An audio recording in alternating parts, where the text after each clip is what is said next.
Hello. Hello, everyone. Hello, welcome. I'm sorry I'm a few minutes late. I was figuring out how to get this beautiful, wonderful Baldingo bingo card up on the screen. And not only up on the screen, but also functional. I should be able to move my little marker around. I should be able to duplicate it and have some other ones. What I'm planning on doing, I am planning on hiding this tab unless a bingo thing comes up, just because it kind of does take up a lot of the screen. I feel like this is a situation where those of us who watch on TVs, which is not me because I don't own a TV, but I do know a lot of my viewers watch on TVs. I don't think that that's still as true. I don't think that that is still as true for the live streams. I think the live streams are primarily phones. But I am going to link in the description, or actually I'll stick it in the chat and then I'll also put it in the description. And I'm sending it. Kate, I see you're here. I'm sending it to you literally just so that I can put it in my own chat.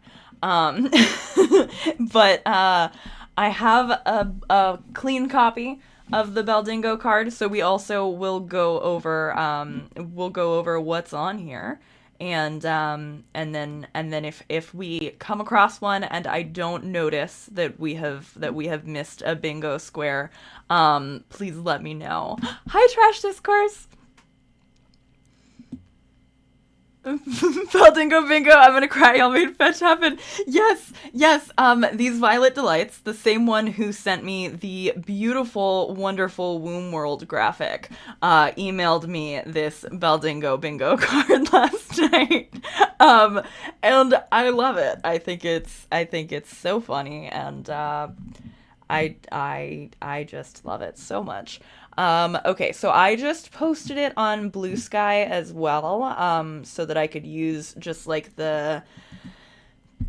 my phone's auto-generated text description because I didn't want to have to transcribe it. But here is this right here, and then I'm going to go ahead and put it in my description as well. If I can remember how to edit the description while I'm streaming. Here it is. Okay. Okay, let me just, is it this button? Okay. Yes. Okay. So you might have to refresh the stream in order to get the clean copy of the bingo card in the description, but that should be in the description now. Yeah, I got it, Kate. Thank you. So we have this beautiful, beautiful Beldingo card from these Violet Delights, and I think it's actually really good, especially considering that we didn't even really ideate for it on the stream last night. Like there's like a lot on here. So we have mentions father, mentioning son over daughter, redefining masculinity, hypocrisy, infantilizing women, wrong about feminism, bioessentialism, weird definition of masculinity, weird thought on men's emotions, live laugh Baha'i, exploiting marginalized group, comparing women to something, the free space is of course womb world, faux philosophical, abuse of power, not listening to women, weird comment about Emily, a bunch of bullshit, Little Mermaid understanding of feminism. That's one of my favorite squares. Natalism. Life and death are the same. Weird definition of femininity. Two wings of a bird. Gender roles. And inappropriate touching. So I think that this is absolutely fantastic. Thank you so much, Violet Delights, for sending me this. This is so funny. I love the little dancing meow meows on the top. I just think this is so goddamn funny. So thank you very much. I don't think I see Violet Delights in the stream chat yet, but hopefully they will catch it on the catch up. Yeah, the Little Mermaid understanding of feminism is I was talking about it towards the end of the stream last night, which is why it might not be familiar yet. But when he talks about like, oh, women have such an easier time with their emotions. Women have such an easier time with this, with this, with this. I was saying that he reminds me of, somehow without any of the irony that exists in the actual Little Mermaid movie, he reminds me of when this 16-year-old autistic mermaid princess is saying, I bet you on land they understand that they don't reprimand their daughters, and that you watch that and there's like a tension and an irony because you're like, girl, yes, they do. They do very much reprimand their daughters on land. But like, Ariel doesn't understand that because she's a teenage girl who hasn't really been around humans or anything, and like her father is overprotective and everything, and Justin Baldoni is a man in his 40s with a Little Mermaid understanding of feminism. So that was a recent addition to the way that I make fun of Baldoni. I've been saying that in private for a while, but I don't think we talked about that yet on stream because I definitely had to defend my Ariel joke last night because everybody was swinging for the Little Mermaid. And I was like, it's not a statement against the Little Mermaid. It's a statement against Justin Baldoni. So I think, honestly, we might be cheating a little bit because I feel like this bingo card is going to fill up pretty fast. I'm going to just hide it for now. And I'm going to put myself in my little attic here. I finally stopped calling it the basement. I'm proud of myself. Okay. I'm in the attic now. I'm going to open up my browser. We are going to watch a video from Wayfarer Studios, which means that probably like last night, my stream will get a copyright claim, but not a strike, so it doesn't matter. And this is, I believe, about his, like, how he and Emily told their family that they were pregnant. Told their family that Emily was pregnant, rather.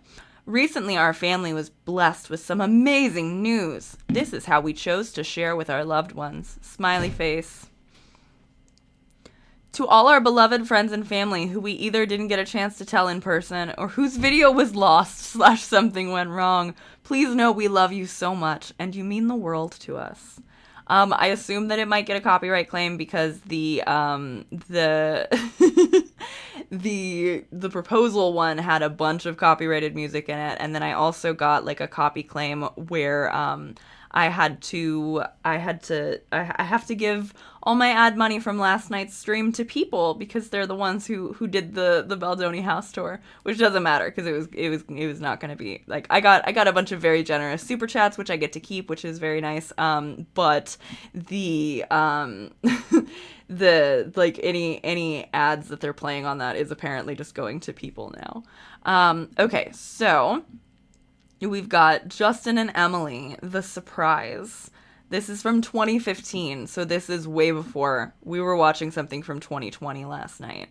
Can't even be here for my bingo sheet. No! Well, I hope you can catch it on the replay. I'm glad you were able to pop in for a second.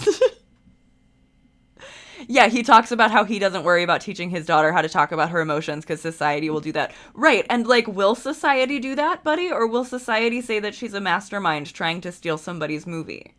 Because I'm pretty sure it's going to be the second one, especially with all the effort that you're putting into making sure that that's how our society is going to work. Like, I just hate this guy. But I do feel like since this is apparently pregnancy related, we probably will not have a hard time filling up the Beldingo card. So I suppose we should probably get started.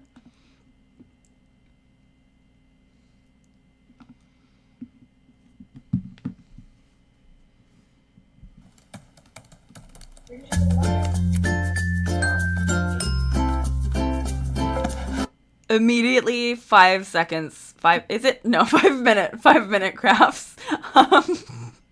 5 second crafts is too fast even for them. But like immediately the 5 minute craft music got me. Okay. Oh, look, this is the same quote that they have on the wall in the 2020 house, where there is love, nothing is too much trouble, and there is always time. They really like that quote.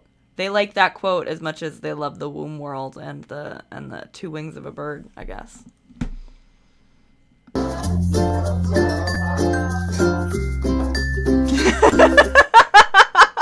Stay, Court. Yeah, exactly.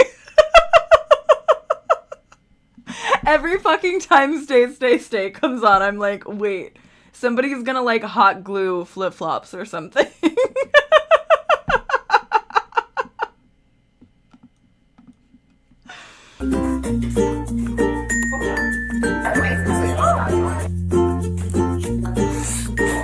Show them the inversion thing. We have everything. There's that God poster that we were seeing in the background of the proposal video when Medusini streamed it. I maybe shouldn't be a total dick, but it is a little bit funny to me. It's a little bit funny to me to have a poster of God on your wall. Maybe it's not God. Maybe this is like a very godly prophet. But this looks like it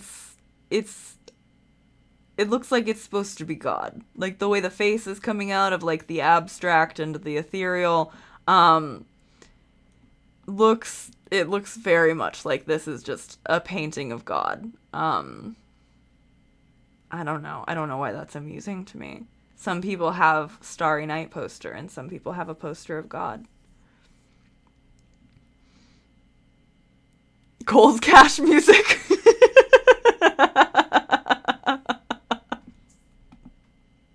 It's a lot. So this is what you cut from the, This painting in the background is ugly. I'm sorry. I'm sorry to be so negative about the art twice in a row, but like, what the fuck? I think Justin Baldoni might have bad taste, you guys. Something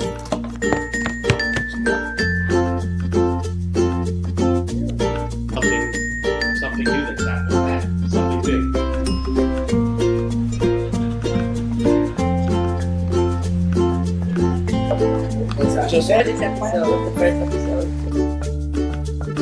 This guy loves the hidden camera. He put a camera on Emily, too, to propose to her.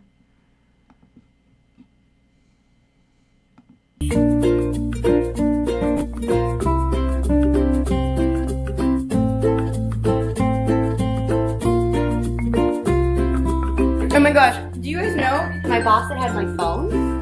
Loves it because But it's cute. It's a great conversation. I'm sorry, I know I keep pausing it, which is making it seem longer than it actually is, but like, this is so much setup. Why are we just watching everybody sit down? Like, this is so boring. Yes, this is on Wayfarer's YouTube channel, like the proposal was. I guess 1 minute and 11 seconds in, we're starting to see more than just people sitting down in his apartment. But this looks like it's just a table read for Jane the Virgin, so I don't know if this is part of the maternity surprise yet or not. Hi, Gina. Gina Rodriguez, right here. this is the last time we're all going to be together before the new year, and I am so incredibly grateful for this job and for this new family, and I really feel like that we have like a real family here, and I just wanted to give you guys all a gift, just thanking you guys for such an amazing year. And there's just like a really quick moment. A year in review. So, oh my God. He's like theater? He's like theater. Yeah, it's like theater. Yes. My Jane the Virgin family. What a year this has been. Full of surprises, to say the least. A full season pickup. Great ratings for Monday night. A perfect 100 on Rotten Tomatoes. One of AFI's best shows of 2014. And finally, 2 Golden Globe nominations. But let's start here, shall we? Remember the surprise? So what have you been writing? Not writing anything right now. What do you want to be writing? Romance. Romance? Really? A little early. early to hear the heartbeat. Ah, well, that wasn't the only surprise. I'm gonna be a little bit bitchy, but if I was sitting here and I had to like watch this about like my coworker, and they're like, here's a whole thing that's pretending like it's about our show, and actually it's about the fact that my wife is gonna have my baby, I would be like, why do I care?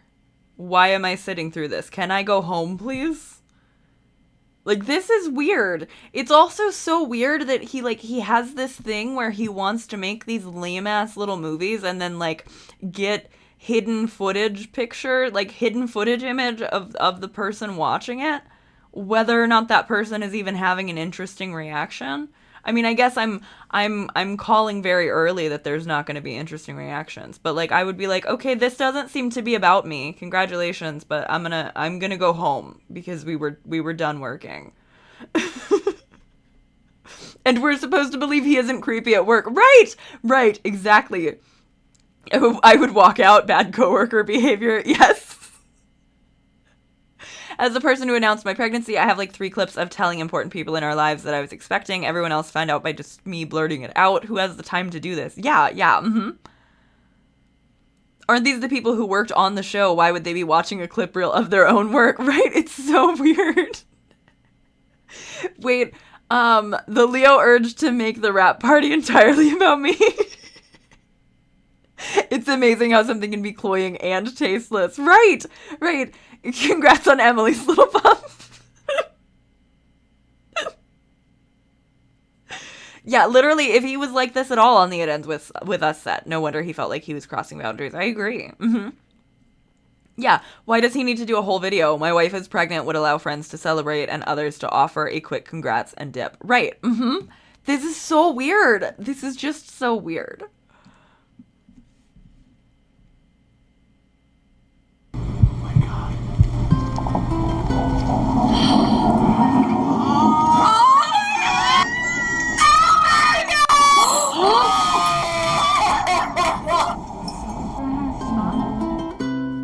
You're kidding.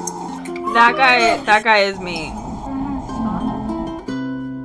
That was funny. Why would you even leave that in? Why would you even leave that in? That is exactly how I feel. That is precisely how I feel. Who is this guy? Who is this guy? I feel this.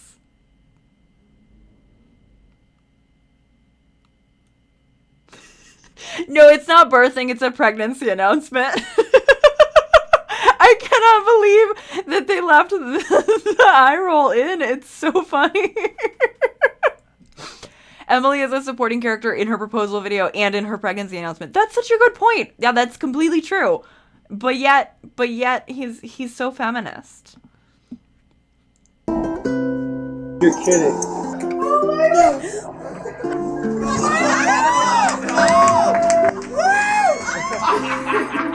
Gina is overacting a bit, I will say. What? Oh my god! Oh my god. What? How far? What? Was that Jamie? I think that was Jamie. What? How far? What? Maybe we should have had a Jamie Heath square on the bingo card. Oh my god. They're announcing something to us. Oh my god. Oh my god. Wow. Oh my god. If this was part of the rap, this was during season 2. I hate that. The hidden camera gimmick also feels manipulative. Suddenly there's pressure to overreact positively or else you're the jerk on the internet. Yes. Yeah, I agree. Right, what a total surprise. I wonder how long this was after they even got married, because I highly doubt that they didn't just immediately start trying to have babies, if I'm being so honest. Like, I don't think that anybody didn't realize this. Who are half of these people, right? The female gaze is 1,000 clips of my friends congratulating me for my wife being pregnant. This is a pregnancy announcement video for Baldoni and his wife, but it seems like mostly for Baldoni. Trash discourse reminds me of something I was reading in Enemy Feminisms about men who think they are feminists but refuse to actually center women in their lives, who constantly put undue burdens on women. That sounds very much like Baldoni. Also, if you watch me and you don't watch Trash yet, you should definitely be watching Trash's videos. I love Trash. That's so cute. Oh my god, you didn't get a happy crackers in. This is the shit! Oh my god! Oh my god! This is amazing! Awesome. Eye roll guy really had to turn it around. Do we think that's genuine? Yes or no? Do we think the eye roll was genuine, or do we think that the "oh my god, this is amazing" was genuine? Because I feel like it can't be both, right? It can't be the eye roll and then that. If I was the coworker, oh my god, so happy for you. 5 minutes later to family, you will not believe what the creep at work did now. Yeah, this does feel very forced. This is so weird. Okay, no, these people are not normal. Hi, Justine. Have a good night. I hope that the eye roll was genuine, too. I'm feeling less and less connected. to the eye roll guy. Yeah, you know, if one of them gave a blah or negative reaction, Baldoni would use that footage if he ever decided to retaliate against them publicly. What a good point. Mm-hmm. Yeah, the eye roll guy realized he needed to start performing. That's how I feel too. Do you think the level of excitement they display contributes to their company performance reviews? Eye roll guy was told to re-record. Oh, is that the cop boyfriend in Jane the Virgin? Who, by the way, also is the husband of the woman who played the Claire Wineland-based character in 5 Feet Apart, but that didn't come up in my video. He rolled his eyes, then realized he was being held hostage.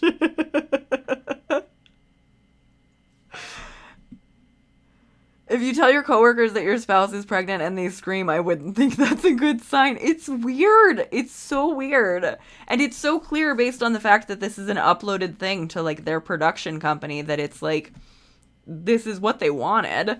They wanted these kinds of big over-the-top reactions, or else they wouldn't have put the camera on them. Oh my god! Oh my god! I don't know whether to laugh or cry, so I'm just laughing. You're crafting. Oh my god. I don't know whether to laugh or cry, so I'm just laughing. You're crafting. That was bad. Crafting is really bad. This is too precious.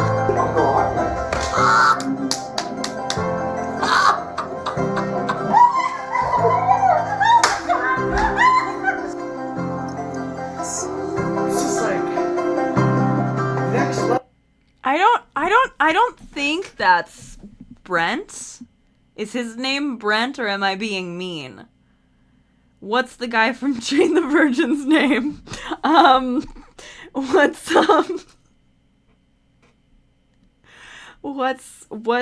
cop boyfriend? Is it Michael? Is Michael his name in Jane the Virgin?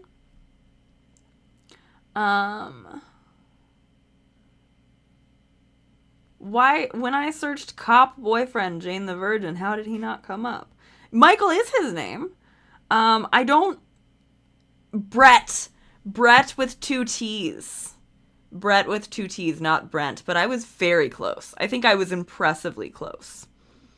Imagine having coworkers this invested in your life. Holy shit. The eye roll indicates that he routinely does this kind of shit. Yes.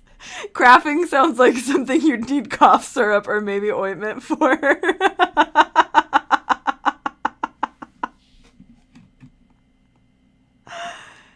Yeah, like this, I guess this would make sense if I've just never seen Baldoni and his wife talk about trying to conceive for a long time, and so I assume that this wasn't like a super drawn out thing for them. But like, I don't believe that they had infertility issues or issues with conceiving. I just feel like they would have told us about that. They're celebrating a new citizen of Womb World.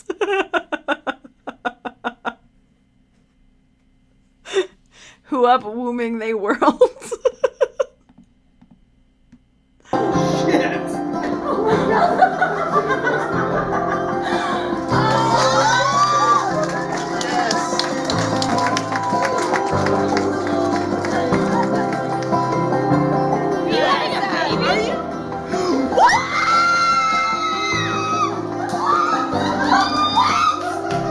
How are they screaming again if they just already watched the video? Or did they not watch the video?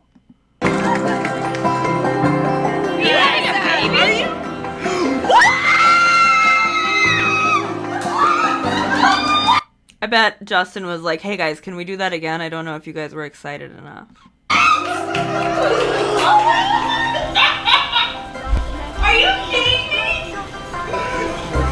Wow. Well done. Wait. What? There's Jamie Heath. There's Jamie Heath. I was wrong when I said it was him earlier. This is definitely, certainly him.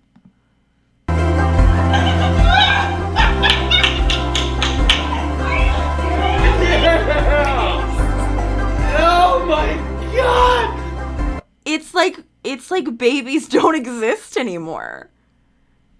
It's like... Wait, this is such a weird reaction.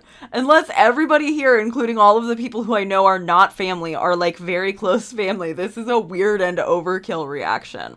And I feel like with how much Baldoni is always like, oh, work is a family, whatever, like it was clearly very important to him to have this whole like, look how important it is to all of our loved ones that we are putting a new baby into Womb World. Mr. I have a penisless daughter himself. Yes, this is a pregnancy announcement. My friends and family love me, but none of them have ever been this excited for me for anything. No way. No way Justin just invented procreation and humanity is saved. They know they have to overreact to get it over with. Yeah. Actually, I do think that Blake mentioned something about Baldoni making her do takes over and over again. Like, I bet he also asks for multiple takes on the pregnancy reaction. Yes! But. Okay, wait, stop. Okay, wait, stop. Where's her penis? My penisless daughter. Now I'm not going to be able to think about anything other than penisless daughter when I look at Jamie Heath. Which, like, I can't even tell if that's a better or worse first association than his showing the birth video. Incredible how much B-roll they needed to get around Emily not saying anything. Right! Mm-hmm.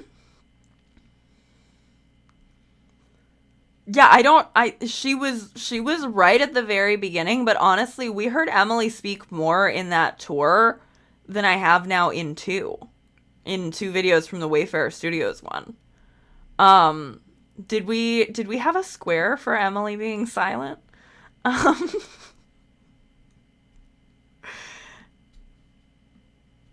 I don't think we have any here yet. That we can cross off. But yeah, no, this is not about Emily at all, even though Emily is literally the one who is pregnant. I don't think we have seen Emily at all so far, unless I missed it. No, I think she was like right coming in with him right at the beginning before he did his little presentation thing. And then also she was there when somebody was like, are you having a baby? And then they all started screaming again, even though we've already seen them react to the video.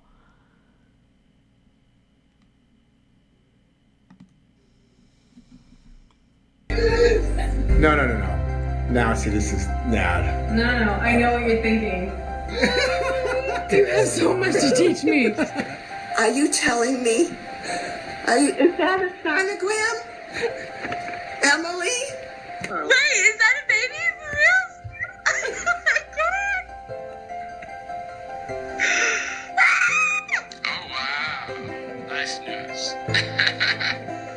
Mama. That was the most normal. That was the most normal reaction so far. Oh wow, nice news.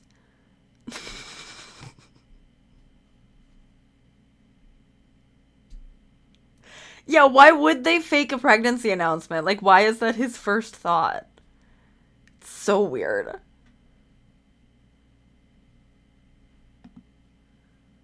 More.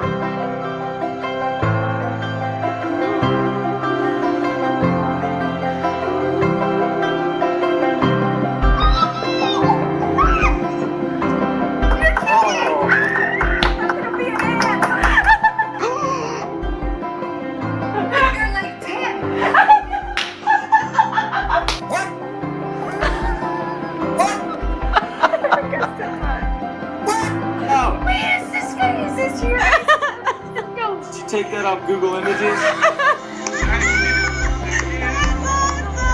It is.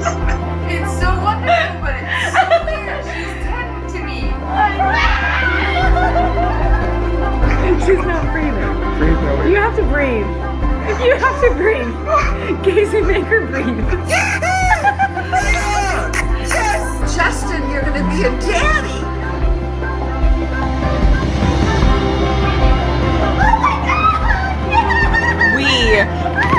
Me and Justin are pregnant. Me and my husband, us in our matching man buns, we are pregnant. Emily, you're pregnant. Emily, you are the one who is pregnant. Justin is not pregnant. Imagine being the daughter watching this, so embarrassing. Right, I'd be like, nice, congrats. Right, that would be it. That would be the end of it.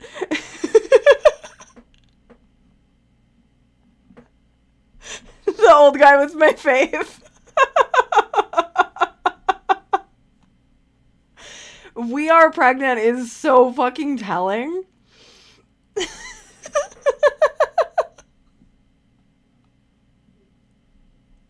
I wish Justin was the pregnant one. We didn't curse him with mpreg hard enough.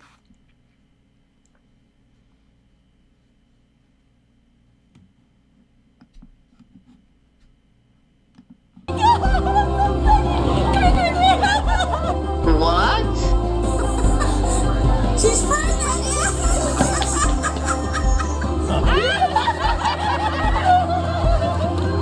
Whose is that? What is that? Wait, you're pregnant?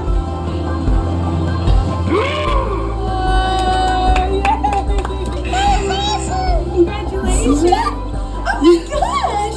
Oh, wait, really? You made her do that in the middle of a cafe?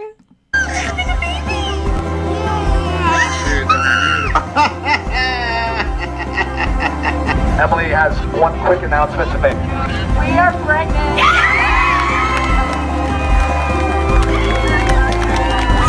That's not at the carnival for the homeless, is it? You have your baby! Oh, I'm gonna cry. Wow.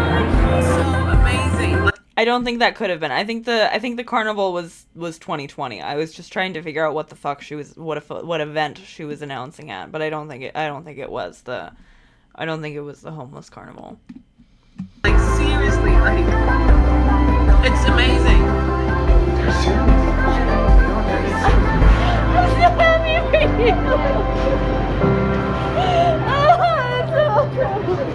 I thought that Marcus Mariota winning the Heisman was gonna be like the best part of my day. Did the people at the Jane the Virgin table read have to watch all of the reactions too, or just the announcement that they were pregnant? That Emily was pregnant? God, why am I feeding into his bullshit? The music isn't going anywhere at all, but it keeps continuing. How many people do they know? Literally, I don't know this many people. What vitamins are they? It's a new one she just got. Ooh. They're capsules. Where are they from? What? What? What? What? Oh my god! Oh my god, this fucking music again! Oh my god! Oh my god, how many minutes of ooh, ooh, ooh. Like, this has got to be like 4 minutes at least of that going on in the background now while people react to this. Also, how many people are there? How many people are this important to tell? I think this is Baldoni's parents. Maybe? She looks familiar. I think she was in the proposal one. Oh my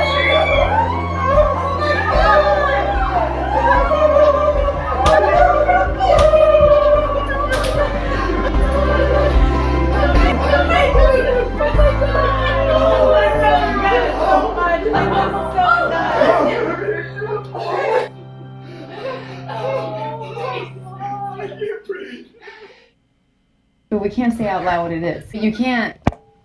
It's a boy or it's a girl because I want to read it. Okay. Okay? We're gonna love. No, I have no So attachment much. to whatever. Just, Okay, let's pull it out together. Okay. Don't say anything if I you see it won't. first. I won't. Neither can you. Where? Wait, is that me? Is that no, that's the baby, right? Wait. What the? Wait.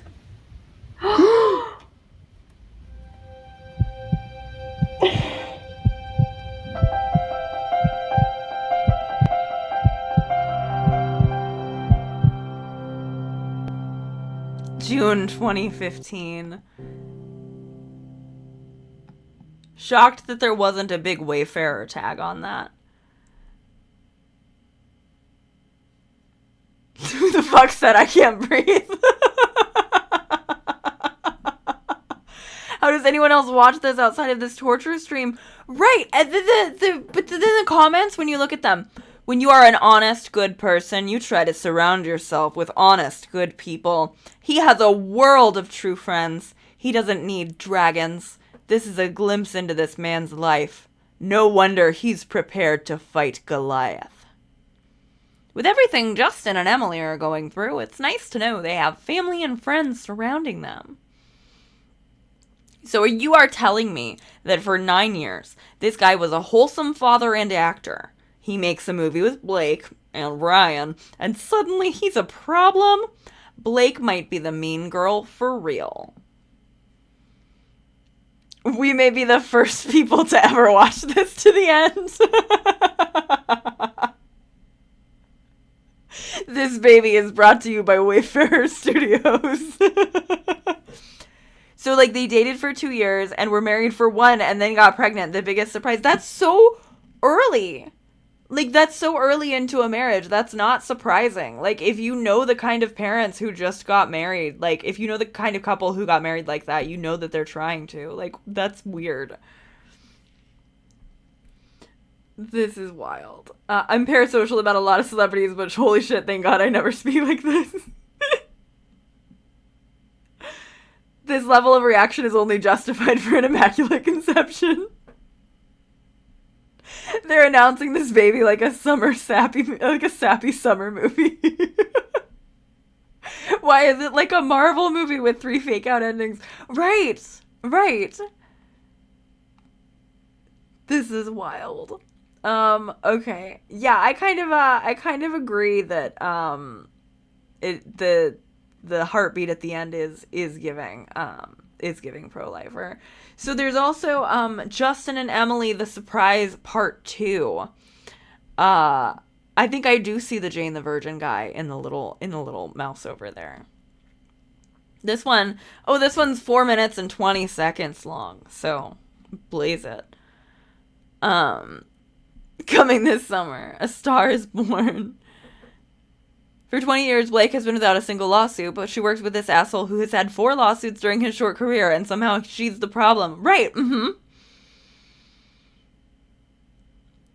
It wouldn't have been as bad if it wasn't feature film length.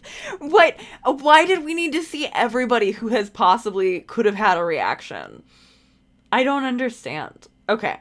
So this is from May 19th, 2017. Our family got blessed with some more good news. We are thrilled, ... and a little terrified, smiley face. Here's to the next chapter of our life. Hope this video makes you smile.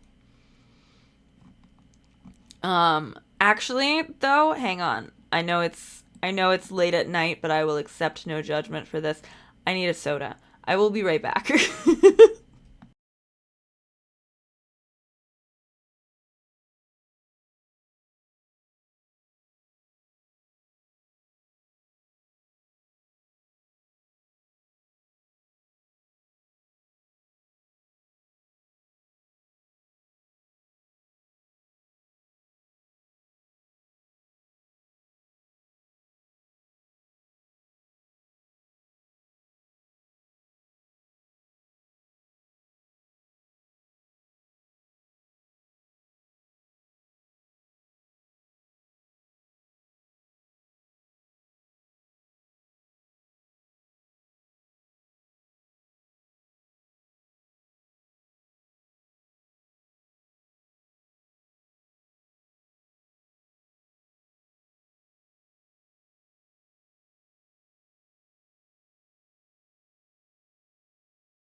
Thank you. I was muted. I was just catching up on chat. Thank you for letting me know. I was reading this message. Why are they posting stuff about his family on Wayfarer's YouTube channel is my question. Why doesn't he have his own? I think that's a really good point. I was saying I think that's really weird. It's I don't know if, like, I don't think Blake and Ryan are doing this for their own ventures. Like, I don't understand. Also, Free Feet in 2017, very funny. Were you silent or were you silenced? Okay, am I back now? Can you hear me okay now? All right. I'm hoping that the audio is working, because if not, there's nothing I can do about it. It's registering like it's working. Yeah, smells like Ruby Frankie and other family vlogger nonsense. I really do. I think that this message that says that he might become a family vlogger if the lawsuit doesn't work out, I think is a really good point. And it's very different from how protective Blake and Ryan are of their children as well. That's a good point, Alexandra. Okay, perfect. Thank you. All right. So this is only 4 minutes and 20 seconds long. So it's not as long. This is the surprise part 2, and then there's also a 2-minute one later called "We're Having a Boy" in all caps. Go give this to Papa. Give this to Dada. Papa. Go. Give it. Go. Go.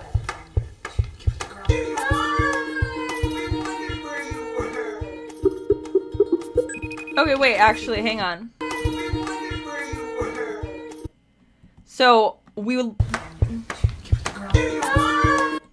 were watching their house tour yesterday, and it did not look like children lived there. So much like with the little notes that I admitted were cute, this room does at least look like a child lives in there. I see some color. I see more color in this room than in the rest of the house. They put some stickers up on the walls. Still very white. Still kind of beige and neutral in the furniture choices and things. Emily definitely has styles that she likes. But there are children's toys, at least, which I'm like kind of glad about, because the literal only toy that I saw on the house tour that we watched last night was the kitchen set right by the fireplace.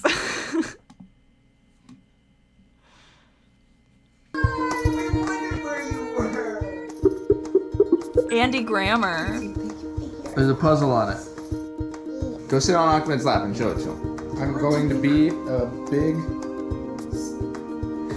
Oh my gosh! Are you ready? Oh my god! Oh my god! No! Sure? What? Are you ready to show Uncle Brett your new trick? Was that Claire Wineland? I'm pretty sure that was Claire Wineland. I hope that they didn't hand Claire Wineland the used pea stick that they're having their daughter carry around. Are you ready? Oh my god! Oh my god! Oh my god! No! Sure? What? Are you ready to show Uncle Brett your new trick? What's in here?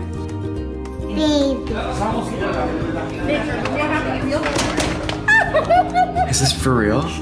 Now that's the guy. That's the cop boyfriend from Jane the Virgin. Definitely was not the other guy, but that one is.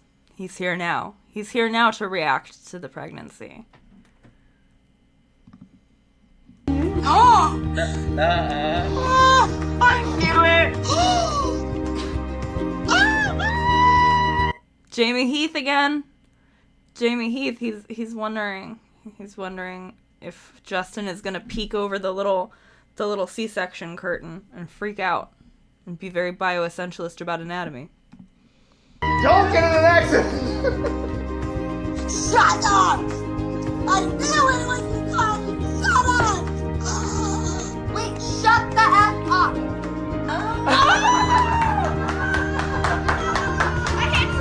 Oh, did Haley Lou Richardson and cop boyfriend did they break up? I know that they were married at the time of 5 Feet Apart.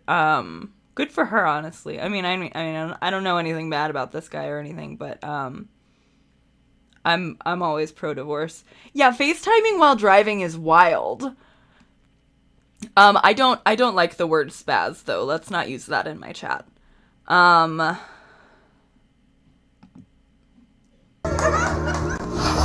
You're gonna be a big sister! Are you serious? What? Oh my god, that's so awesome! Oh my god, you guys are having a baby. Oh. Are you serious? Did you hear that? Yours? No! Wow! This lady, I think, works harder than like almost anybody else in Hollywood. Like she's in she's in everything.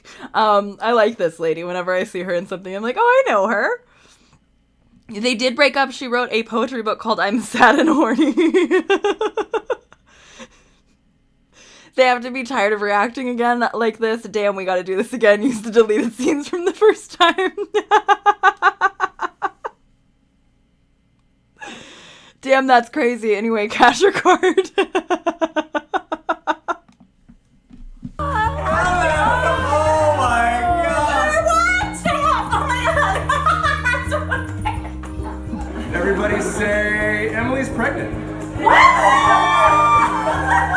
You guys are ridiculous.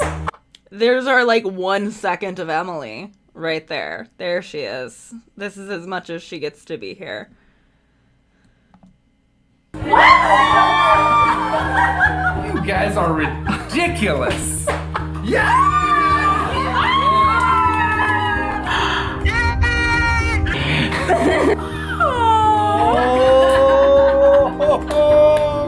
Stop it.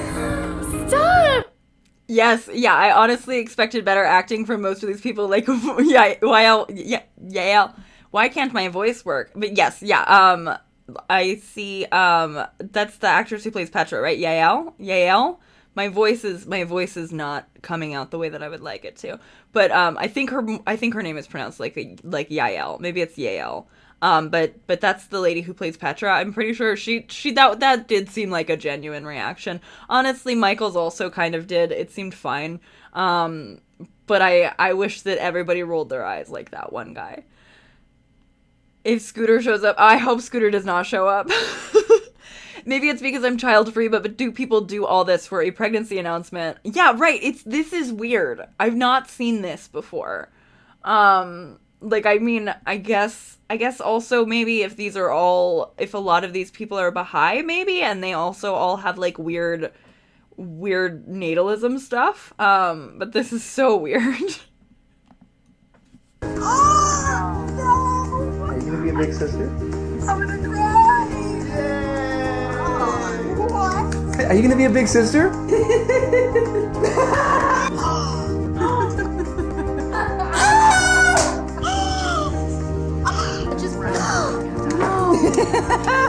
Oh my god. Double the reaction. Oh my god. Are you guys gonna tell me something right now? No f***ing way. Yes. No way! Why do you keep doing this to us, man? Are you joking? Why do you keep doing this to us, man, is how I always feel about Justin Baldoni. Again? Are you serious? Yeah. I didn't just have a massive burrito. Oh my god. Wait. Emily, shut up.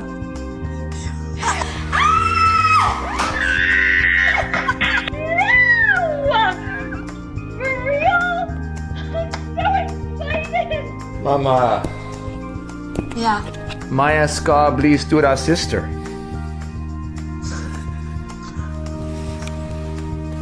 Go give this to Papa. We already saw this.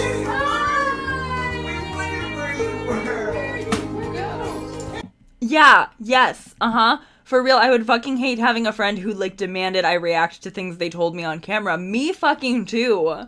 I would hate this.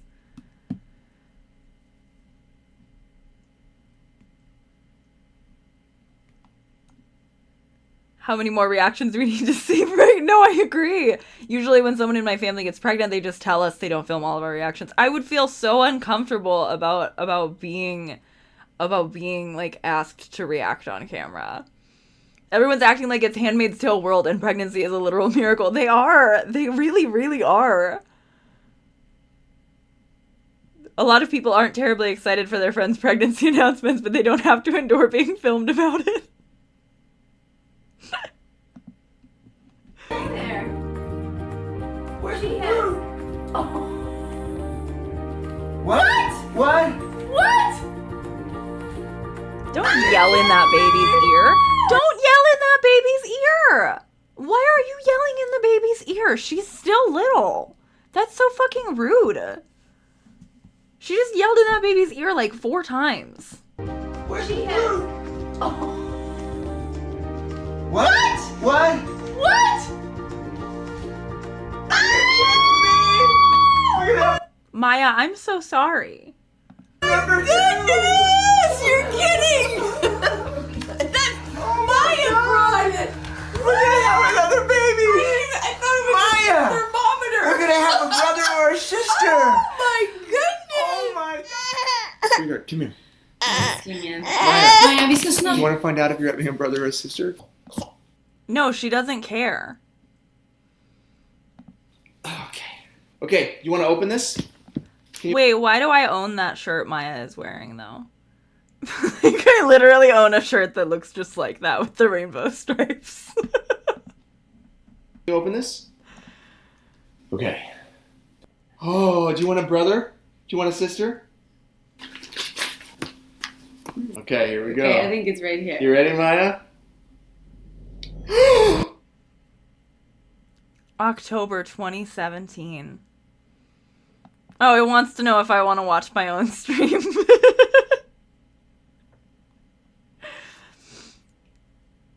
called him Uncle Brett. I'm crying.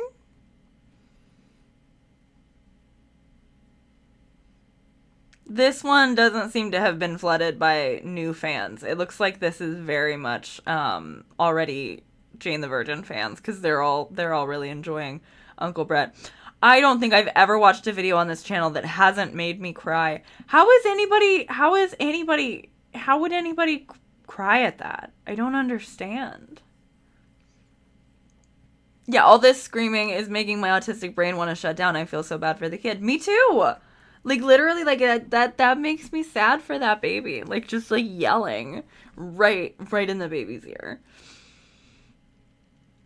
Yeah, the baby did not give a single fuck. She's a baby. Okay, so this is the boy announcement part. This is 2 minutes. Come here. Why, like, you could have, like, cut out the part where she's crying, but you used it in 2 different videos. That's weird. Also, they made sure they have the God poster in the background again. Maja, vi ska snart gå till dagis. Jättesnart, okay? Do you want to find out? Do you want to find out if you're having a brother or a sister? Come here, baby. Here. Hold. Give this to Mama. I was crying because I couldn't believe it wasn't over yet.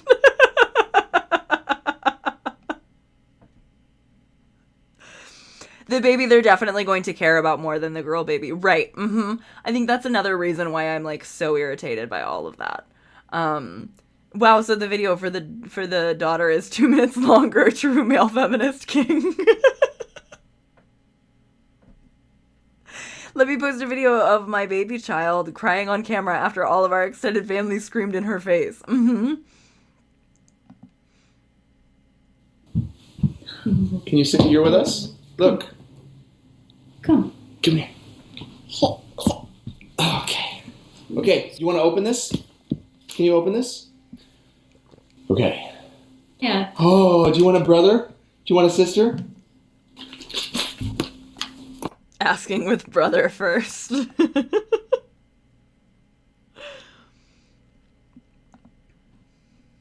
Okay, here we go. Okay, I think it's right here. You ready, Maya?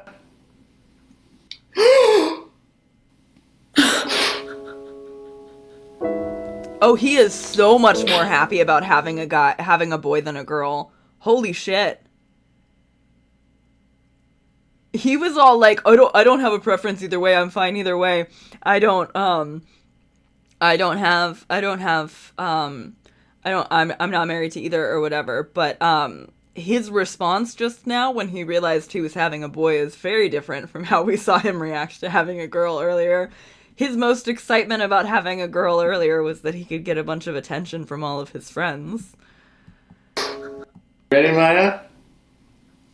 Oh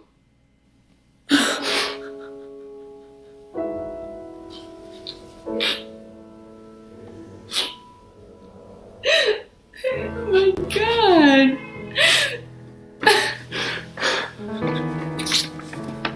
It's a boy! It's a little brother! Yay! You're gonna have a little brother. That's why he's so wild in there. Oh, baby. Baby, you get to be done.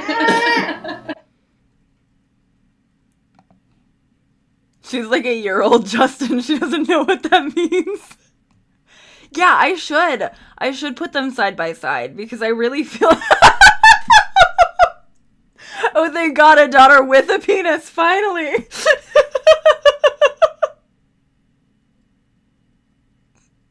Gender essentialism for a fetus? Looking back at Emily like, oh yeah, I forgot you were here. The daughter looks like she knows this isn't good news for her. Yeah. I feel bad for her. Their poor daughter is just staring to the camera. Please let this go. Baby, go watch The Wiggles or something. Yeah. He's definitely the kind of guy that's going to play into the girl dad thing for attention, but still favor his son. Yeah, the way that he talks about, like, oh, I try to make sure that my son's feelings are validated, and we don't do that for my daughter because the world is going to do that for her. Did he say you get to be none?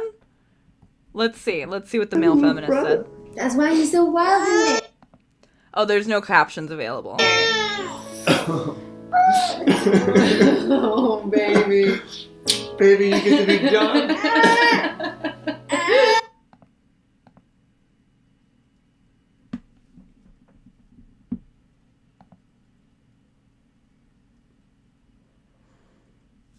He absolutely did say, baby, you get to be done. Wow.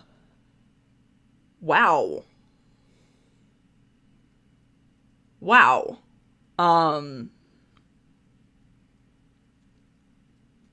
So it sounds like he was intending on having her just pump out a bunch of girls until they had a boy. You get to be done. You get to be done. Baby, you get to be done. Yeah, you get to be done because you're having a boy. Wow. Yeah, they were gonna keep going until they scored a penis. That is insane. This is I mean, like, the fact that it is, like, that it is that clear preference for, like, an assigned male at birth child is, like, it is one thing at all. Like, that in and of itself, that's not fucking feminist.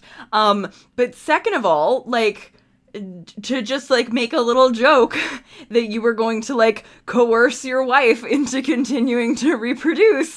Wow, I'm actually very, very upset by that. I can't believe that this man is spoken about like a male feminist. Yeah. It's a wild thing to say on camera. He said that with his daughter in his arms. This is bingo if ever I've seen one. You're right. There has got to be some bingo squares that we are able for this one. Let me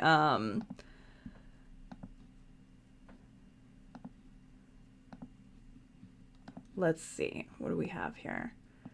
I had it.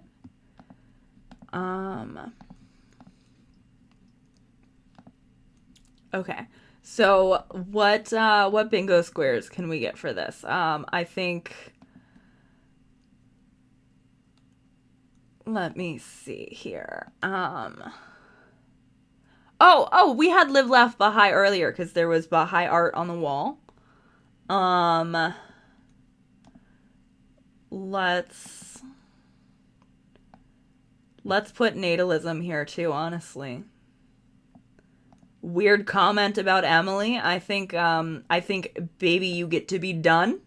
I think baby you get to be done is a weird comment about Emily. I think we can do that one. I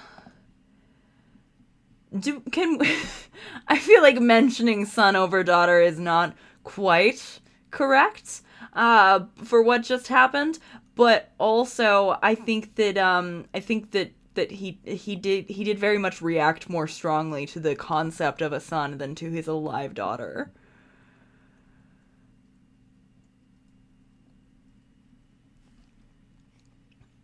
And that she is done being a very initial reaction. Yeah, it sounds like that's something that they've talked about before, like that she didn't want to keep going. I feel genuinely sick about baby you get to be done. In fact, I feel so sick about baby you get to be done. I think I'm going to also put it on not listening to women. Just because I feel like it sounds like he maybe hasn't listened to her feelings about pregnancy if he was going to make her keep going until they had a girl. I mean, until they didn't have a girl, until they had a boy. Infantilizing women, you get to be done. That's great. That's a great point. Infantilizing women, abuse of power, I think too, because that's reproductive coercion. I mean, honestly, like I know people would think that is dramatic of me, but I don't fucking care. His daughter in his arms crying, no less. Right. Also, what does that mean for all the children in between? They only get to exist as a countdown to the boy, regardless of the capacity to care for them. That's awful parenting. Yes. He does actually believe he's a king, literally like a royal, give me a son. Yeah, I saw somebody else say Henry VIII vibe. He's gonna be awful if one of his kids comes out as trans. Absolutely. Yeah, when somebody is like that, that set on like, oh, I get to have this. And like everything comes down to like controlling children. I actually, I retweeted something on Blue Sky earlier that I really, really liked. Let me find it. Evan Greer said, protecting, in quotes, protecting kids without empowering kids is actually just controlling kids. And if you remember that, you will see through a lot of bullshit. Any interest that Baldoni has in babies or children or anything of the sort is completely about controlling them and not about actually empowering them. And it seems to be the same for his feminism. He is interested in controlling women and not in empowering them. Okay. Whew. All right. So I think we saw bioessentialism as well already tonight. We're gonna put bioessentialism in. I feel like we should have known that this weirdo motherfucker with the womb world fixation, we should have known that it was probably going to get very anti-feminist and very not fun in the middle of watching videos about the pregnancy announcement, but I was not prepared. I wasn't prepared for it to be like that misogynistic. Really awful. Can't imagine what it's like in that house. Is Baby You Get to Be Done also exploitation of a marginalized group member? You know what? I think it should be. I think we will put that up too. So that's exploiting marginalized group. Hate him. I hate him so much. Honestly, also, bunch of bullshit. I think we can also do bunch of bullshit. So we have some options now. We just need Little Mermaid understanding of feminism or inappropriate touching, and we will have a bingo in either direction there. I don't know that we can get there in the next little bit, but I think telling your wife outright, baby, you get to be done is so fucking wild. I'm so upset about that. Yeah, he just said it so enthusiastically.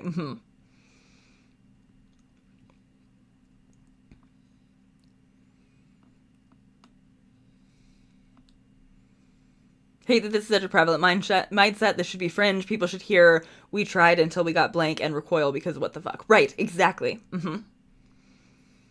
It's not an acceptable dynamic to suggest even as a joke, and I very much doubt it was a fucking joke. Right, that's how I feel too. The implication is that Emily has voiced not wanting to go through labor again. Yeah. I mean, I think she talked in her Baha'i TED Talk about like how labor was not good for her. Like it was very difficult. The classic swerve-type feminism, a paternalistic feminism about controlling women and making them do what's good for them under the guise of freeing women.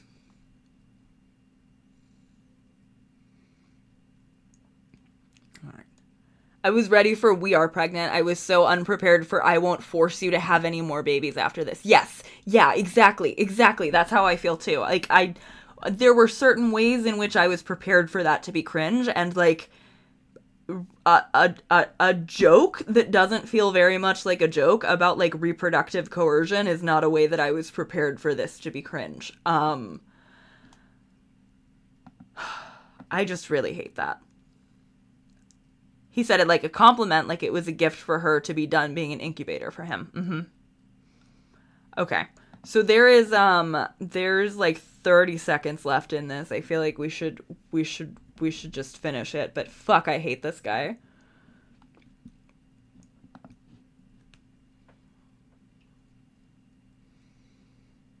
Oh, you're gonna be a little brother.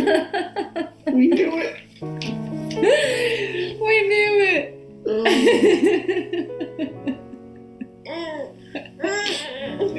Can I have a kiss? Daddy's happy. Oh. He's very happy. Oh. We're gonna have a little boy. We're gonna have a little boy. It's a boy.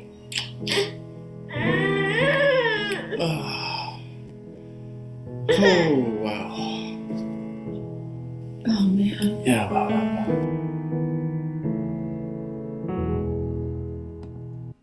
Let's see if anyone in the comments has mentioned baby you get to be done. An innocent man showing pure family love. Thank you for showing this, Justin. The world is rooting for you. Whatever man is raised by Justin is automatically blessed.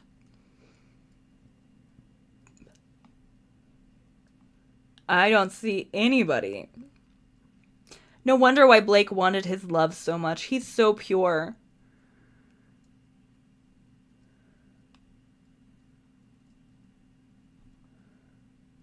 My husband better react with the kind of joy that Justin did. Well, he won't if you're having a girl. He only has that kind of joy for boys.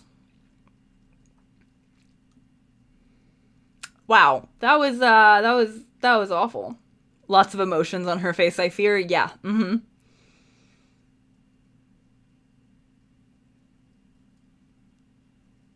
Daddy's happy. He's very happy. Tells me all I need to know. Mm-hmm. Your baby clearly has no idea what's fucking going on. He cried on camera, you guys. He's so vulnerable. Is forcing a child to kiss you inappropriate touching? Honestly, I had that thought and then I wasn't sure. But since you have voiced it, I'm going to go ahead and say yes. I think that does count as inappropriate touching because she didn't see me into that, honestly. And like, I'm not saying necessarily like, oh, it's like, I'm not sitting here being like, okay, I am calling him an abusive parent or something. I am calling him a shitty fucking parent though, and I am saying that it seems like he was coercing her into affection that she didn't want to give, and I think that does count as inappropriate touching. So that is, in fact, a Baldingo bingo. That is our first Baldingo bingo. Inappropriate touching is a bit of a one to end on. It makes us feel like we can't get too excited. But the daughter was seeming to squirm away. So like, I don't think in general, like kissing your daughter, if your daughter is like happy and affectionate with you, I wouldn't necessarily have classed that as inappropriate touching. But she didn't want that. Yeah, I feel it is when he forced it. I agree. Mm-hmm. She said no by pushing him away, and he's like, nope, I'm doing this. Yeah.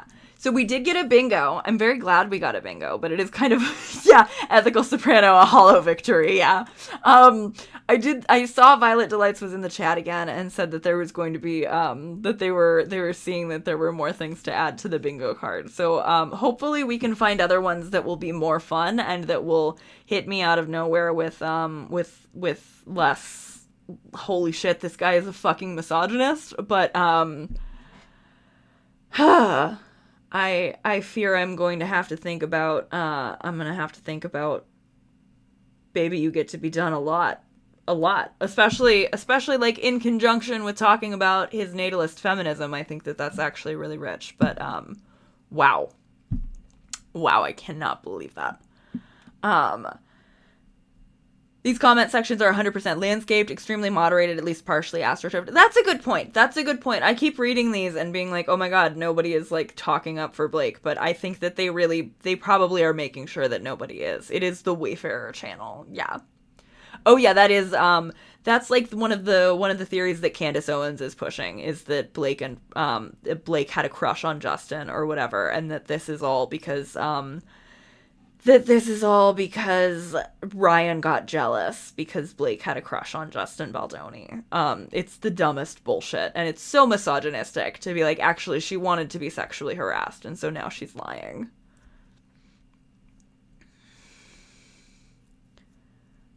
There are websites that turn a list of prompts into mini randomized bingo cards.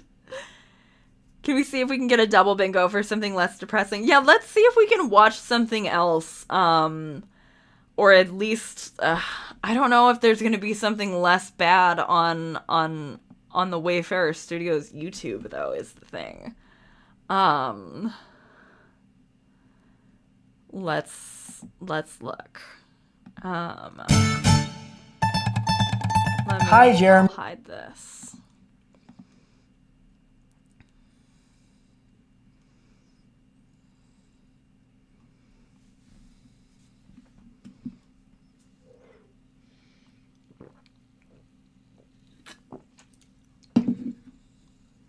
Here's to the dads.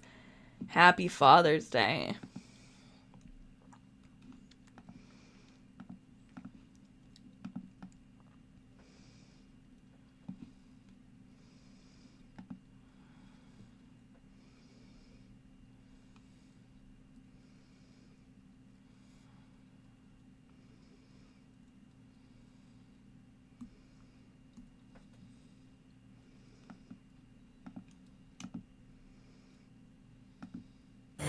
Okay, Daddy. I know what you're doing on your own, but I'm not gonna let you fall in, so don't worry. Here's to the dads who turn ordinary moments into unforgettable memories. The ones who pass on traditions knowing that a simple routine can become a lifelong ritual. Okay, so I don't even think this is actually Justin.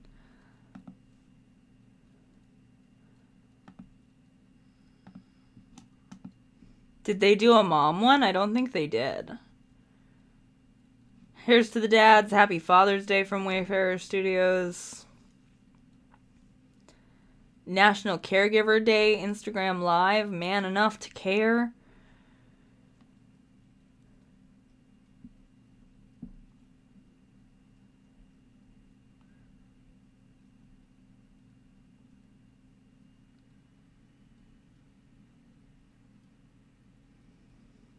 Their early episodes of Man Enough here. That weirdo child safety pledge PSA that they did at the end of their Me Too episode. Man Enough episode 1, Why Men Don't Talk. Honestly, do we wanna watch another half hour? I don't know if this is also gonna get as upsetting as what we just watched did. But I could be on stream for another half hour. Do we want to watch the first video in this series that Me Too thing was in? But also again, with the caveat that it might get upsetting because I don't know how they do this shit. Like I never know where Justin Baldoni is going to go somewhere. Okay, so let's do a poll.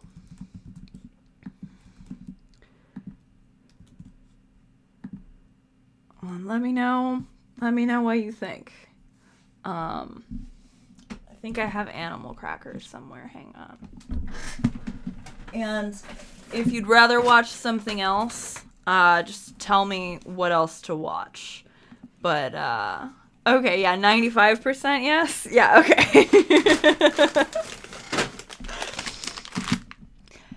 In my experience, moms pass on traditions more often than not. Not that I don't love my dad. He does lots of stuff, but traditions in my life have been mostly passed on by the ladies in my life.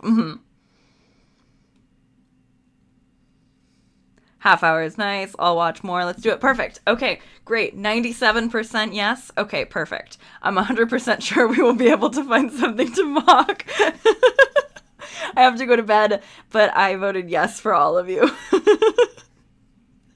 Okay.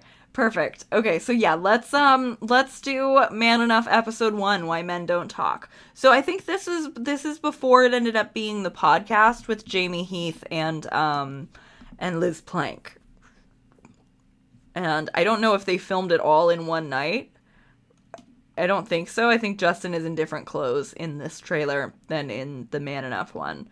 But I do think this is a different format than the podcast later ends up being.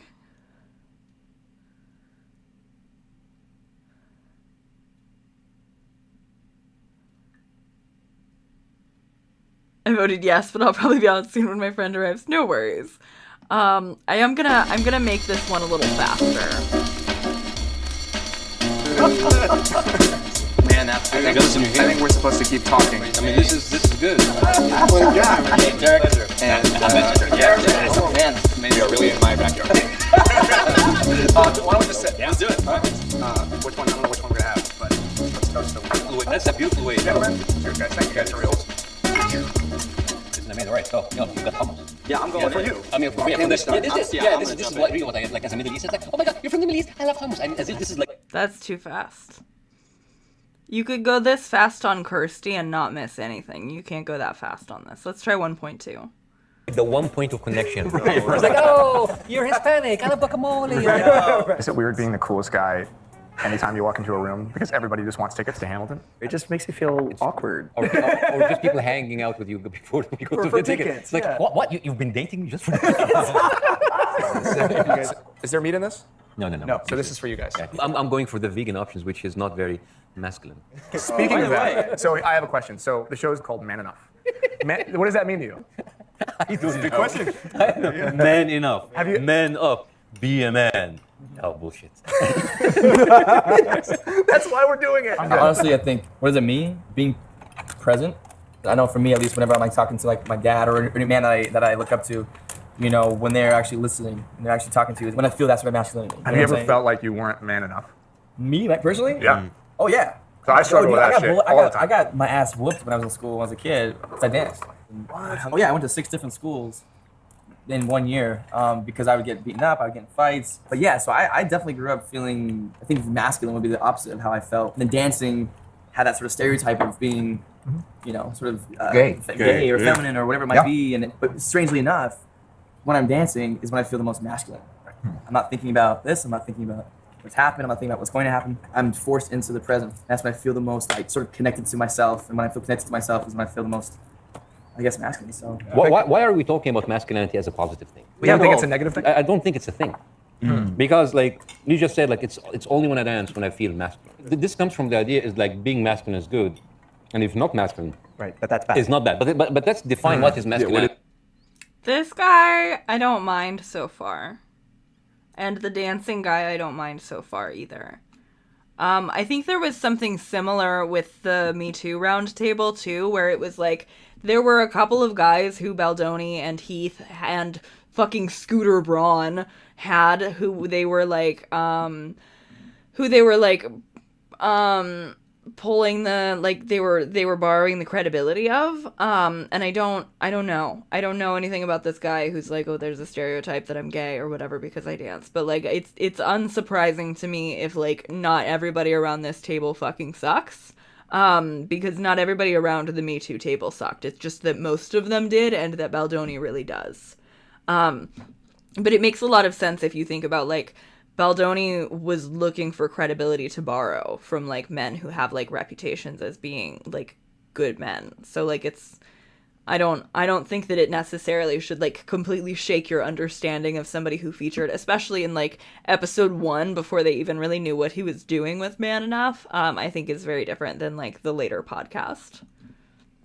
I mean, what is it? Yeah. Right. Well, it's different, right? Because I come from a place from the Middle East where people define their masculinity with how their women behave. Right. If their women are not dressed right, they're not covered, they're not following our orders, the whole idea with how the masculinity, the honor of the tribe or the family or the village control is only defined by how the women make their choices. So is this no? So exactly. I think that's a primitive sort of like idea of what masculinity is, right? It's all the spine but no heart. But and why are we using it as a defining descriptor? Yeah, but no, I think you're feminine the because you're definition of it, and that's what you're saying. Like, the definition of masculinity has been something like this, when we're saying the definition of masculinity should be something much more, you know. Well, so if we're talking about needing to redefine it, what do you think the unwritten rules of masculinity are today? Like, what are the things that we're all subconsciously following that have been kind of written for us that we never had a choice for? Yeah, so I remember a little while ago I was... Yeah, trash. Plenty of men in these kinds of movements are normal. It's just these movements are also full of creeps trying to get feminist cred. Yes. Blake Lemon Pants, honestly, can you really have an interesting conversation about masculinity with only a bunch of gender-conforming bros? I agree. It's kind of like it's the same deal that they did with the Me Too round table, too, where it's like, we assembled a bunch of men to talk about this, and it's like, you could be having a more, like, diverse table, and you're not. Yeah. Men at the table, there are dozens of different definitions of masculinity. Yeah, Baldoni. Okay, but what are the rules? So we've got Matt McGorry. Matt McGorry was also in the first one that we watched, the Me Too one, and Matt McGorry is also somebody who I heard in the comments that people like say by all accounts is fine. Is a fine guy. I haven't seen Matt McGorry or anybody else who I have any patience for from these early Man Enough episodes. I haven't been seeing these guys come out and support Baldoni after he sexually harassed Blake. Like I just do think that it's worth pointing out that like this was in 2018. And so like that guy at the head of the table or this guy or anybody else who we might like who's in this, not necessarily still guilty by association just because they agreed to be in something that Baldoni was doing in 2017, right? I was at a candle store and I was talking with the person there about like, oh, this one's more masculine. We're like, because it's wooded. Well, you were buying a candle. Yeah, By the way, exactly. I love Oh my God, dude. I freaking love Since candles. high school, I can't handle the lack of masculinity at this table. I love it. For real, you were talking about the unwritten rules of masculinity. We were talking about why do we assign it that? Like, why is wood masculine? Like, what does it mean? So I think in some ways these things, they're useful, I think, to be able to have a way into what we all sort of have a common reference for. But at the end of the day, I think the ideal would be, why do we have to define it at all? Well, what are the qualities of wood? Tough, rigid, hard to break, stoic, like a man is supposed to be. Totally. But why are we supposed to be that way? Like, it's the question of why was that established? Yeah. And what is the cost, though? Of But I like still floral making stuff. I like the smell of flower stuff. Right. They can cross each other, but there needs to be a base, right? If we're going to talk like sort He of. got a tattoo of a uterus? That's really weird. That's really weird. That's Matt McGorry got a tattoo of a uterus? That sounds like a BoJack Horseman joke of a male feminist. That's really funny. What's all this got to do with why men don't talk? I agree. Like, what? Where did he get a tattoo of a uterus? I guess that doesn't really change my mind, but like it doesn't change my opinion based on where it is, but I would love to know where his uterus tattoo is.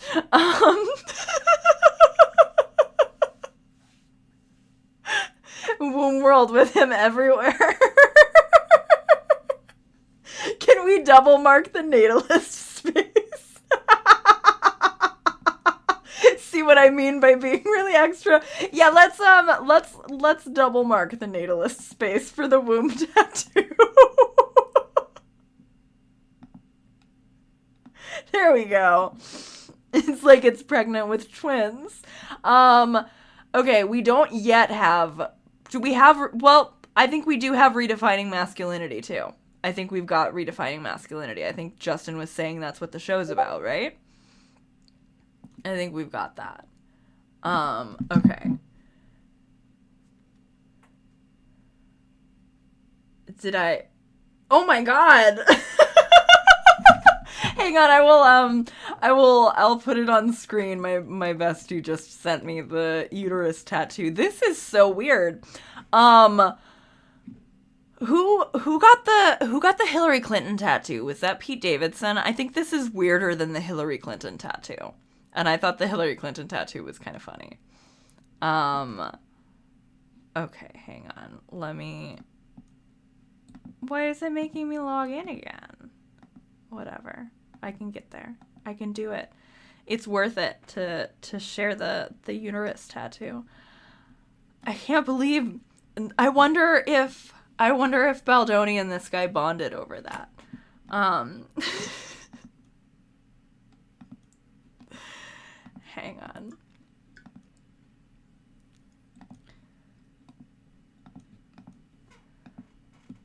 Okay. We ready? This is so weird. Who did he get it with? Who is that? But that is the uterus tattoo. I do see exactly what you mean about being extra about the activism.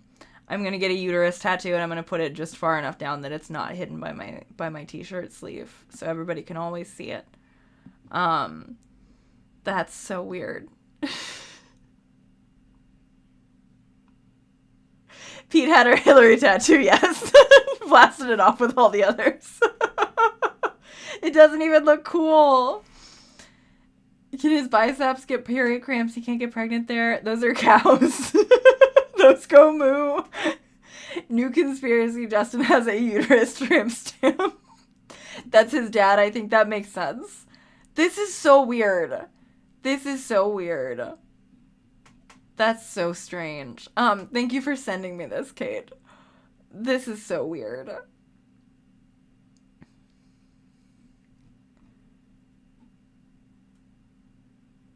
Why does it look like a panty? I love the singular panty.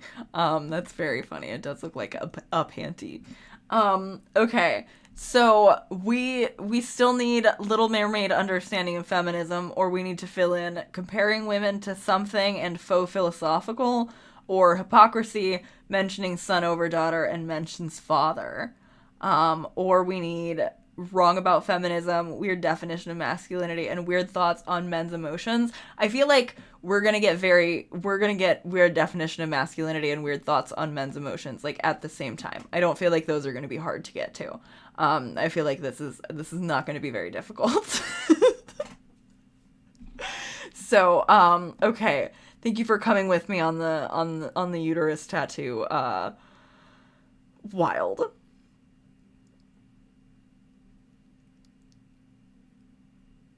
Glad to inflict this on everyone.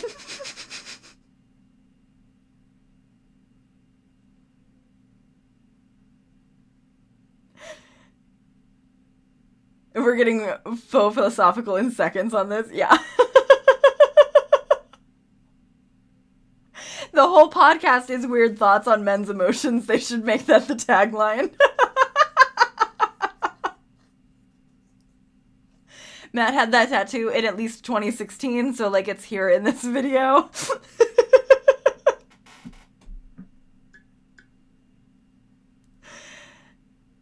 The tattoo was a satire thing. I've just done a rabbit hole. I don't actually care about Matt McGorry. I just wanted the backstory.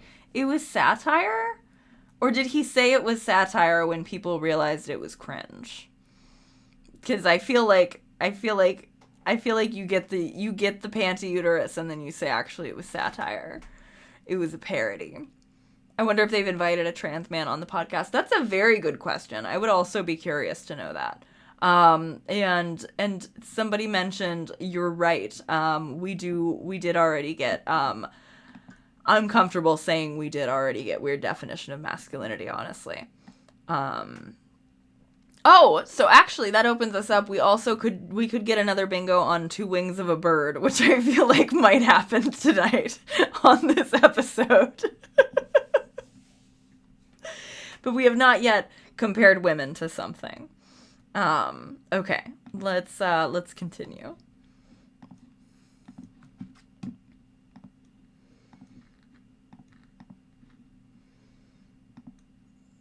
Human behavior. You start with the object, and then the object is given a gender. Once we have it categorized, then we can break the box. But it had to be given that some sort of structure at some point that we've just continued to perpetuate. So good to sit down with you. Yeah, good to Cheers, sit down man. with you too. Why do you think men don't communicate? Why don't we talk to each other? Well, first thing is I'm not so sure we don't talk to each other. I think we talk plenty, but we don't talk particularly authentically. We talk in a way to conceal rather than to reveal. We talk in a way to keep people from finding out what's inside of us. Whether it be when I was 7 or 8, or when I was 13, or when I saw this, or when I watched it in a movie, at some point I decided that I couldn't ask for directions, or it wasn't safe for me to ask my friend to have coffee with me and talk about feelings, or talk about what I'm struggling with. He said he learned when he was 7 or 8 that it wasn't okay to ask for directions. I feel like this guy just makes a list of things that are like man tropes, like how he was talking about like it's a man and his throne last night, but then it sounded like he was saying it's like a man trope that they want to spend a bunch of money on their toilet. Like I feel like he clocked somewhere that people are like, haha, men don't ask for directions, and he's like, this is a way I am oppressed as a man. I was taught that I am unallowed to ask for directions. That's weird. I think it is literally a skill issue if you're unable to ask for directions when you need them. I don't think that is the patriarchy harming you. I think it's you being stupid and unwilling to listen to women. I'm glad you all like this this face.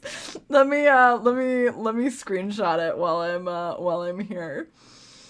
We'll use this for one of our next research streams. Okay. Where does that start? I think there's a model about being a real man in America, And I think sometimes that model is that more sort of stoic, hard, tough, etc. My friend Joe Ehrman, who used to be a professional football player, says that he remembers his father just saying to him, be a man. Man up. Toughen up. Don't be a girl. Think about all of the times you heard that when you were little. Yeah. Right? Amen. So we learn very early that anything that is associated with femininity is not only dangerous, but could be devastating to our identities as men. It all comes down to women. Right. If there was no Right, exactly. Exactly. That's an old stupid joke about men not accepting help. It's a dunk on men like that and not an actual standard they're held to. But he thinks he heard about women being held to standards and he was like, what are the standards men are held to? It's that they don't ask for directions. Like, that's wild.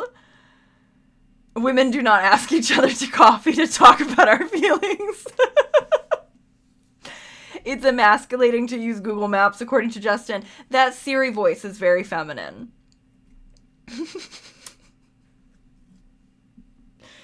The joke is that many men are too bullheaded and stubborn to ask people for help because it means admitting they don't know something, and some men will, I don't fucking know, go into anaphylactic shock or something. Right. Like, it's definitely, it's a trope. It's a trope that men don't ask for directions and that they'll, like, get lost in a car and their wife will be like, just stop and ask for directions. But, like, I don't think men are actually told not to ask for directions. I'm so thrown by him tossing it out there. Because it's like, it's not, nobody tells you you have to do that. They joke about how ridiculous it is that you do that, which means that it would be okay for you to do the opposite. Femininity will be no masculinity, basically. Sure. Actually, I never really say masculine unless I'm saying, I also say traditionally masculine. Because to me that, like, I want to be commenting on it. I actually don't really like to assign anything as masculine or feminine. For me now, I think what is masculine, what makes someone a man is if they identify as a man. Right, it's not even the body that you come in, right? Because I think that's what we were talking about earlier. Okay, that was fine. That was like one of the most intelligent things anybody has said on any of these any of these Man Enough things I've ever watched. I need to dig more into whether or not the uterus tattoo was satire or what, but like that was a fine thing that Matt McGorry just said. I snaps for that. That was good. That was good.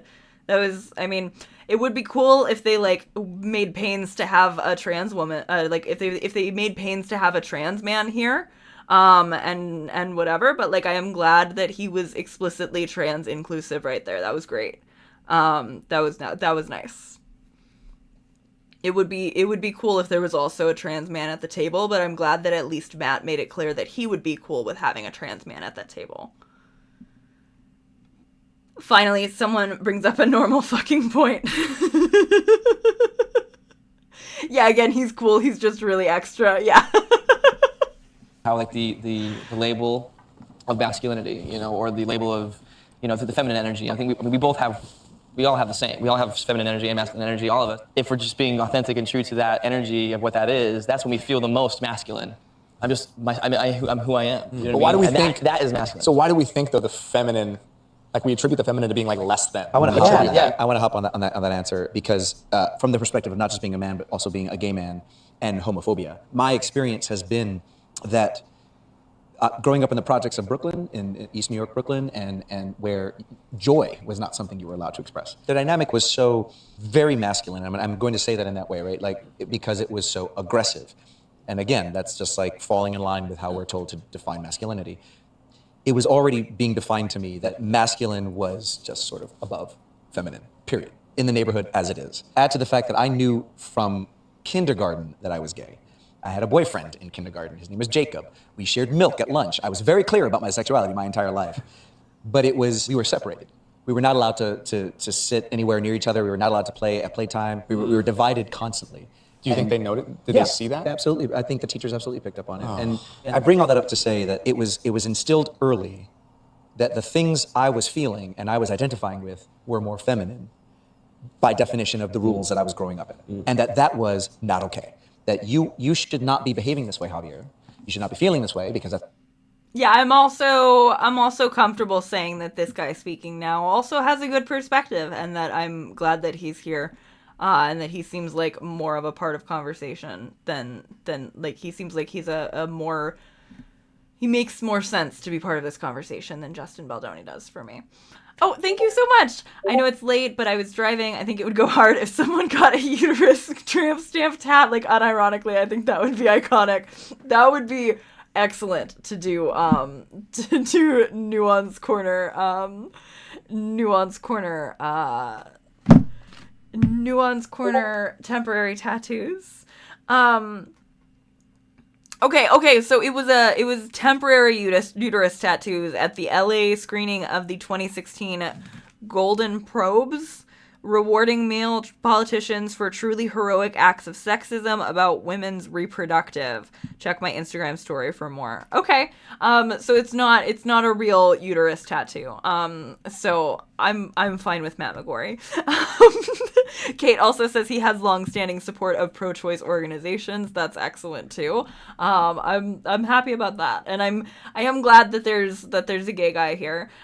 Blake, I agree with you too. Like, do we want to make a trans man suffer through having a conversation with these guys? Not particularly. I mean, if somebody wanted to, I would be glad if they were offered the ability to. But I'm glad that they were at least like rhetorically included in the conversation via a cis ally. I think that that's important. Hypermasculinized men are expected to perform to make others comfortable and constantly display that they are not a threat. That's gendered labor. Talk about that. Many men in that category talk about this. Black men, bodybuilders, trans men, as they get more masculine. There are gendered emotional labor expectations on some men, but he doesn't talk about that. Right. Yeah, it's a lot of homophobia when we talk about societal enforcement of masculinity. I'm glad someone's talking about it. Me too.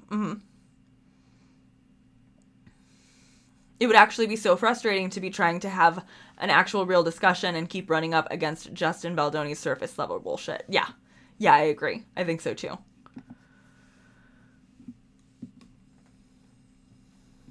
That was the position that I think Tony Porter was in the Man Enough one, because like Tony Porter was the only one who seemed like he understood what he was talking about almost at all.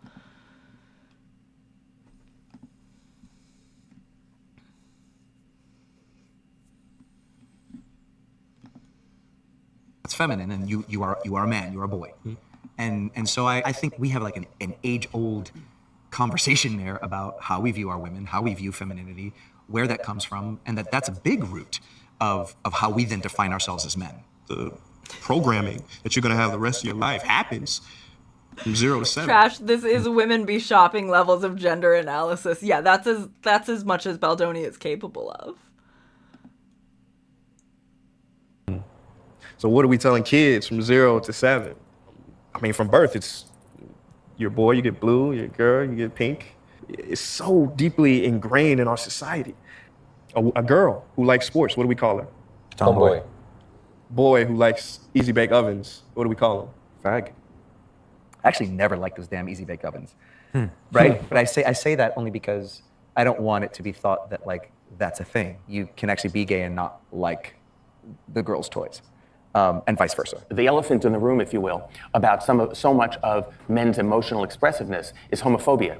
That fear that, somehow expressing yourself, vulnerability, all of those ideas that we associate actually with gay men. Yeah. So, you think like to be emotionally disclosing, to talk about what you're really feeling, well, doesn't that sound kind of gay? I think men often feel that. Now, I think for most guys it happens around second grade. You look at kindergartners. You look at nursery school kids. They are happily playing together, no problems at all. They don't recognize race, they don't recognize gender, but somewhere around second grade, I remember girls got cooties, and they were to be stayed away from. And suddenly we were separate. Suddenly we were boys playing over here and girls playing over there. Nowadays, girls can walk over and play soccer with the boys or baseball with the boys, but heaven help that little boy who wants to go over and play with the girls.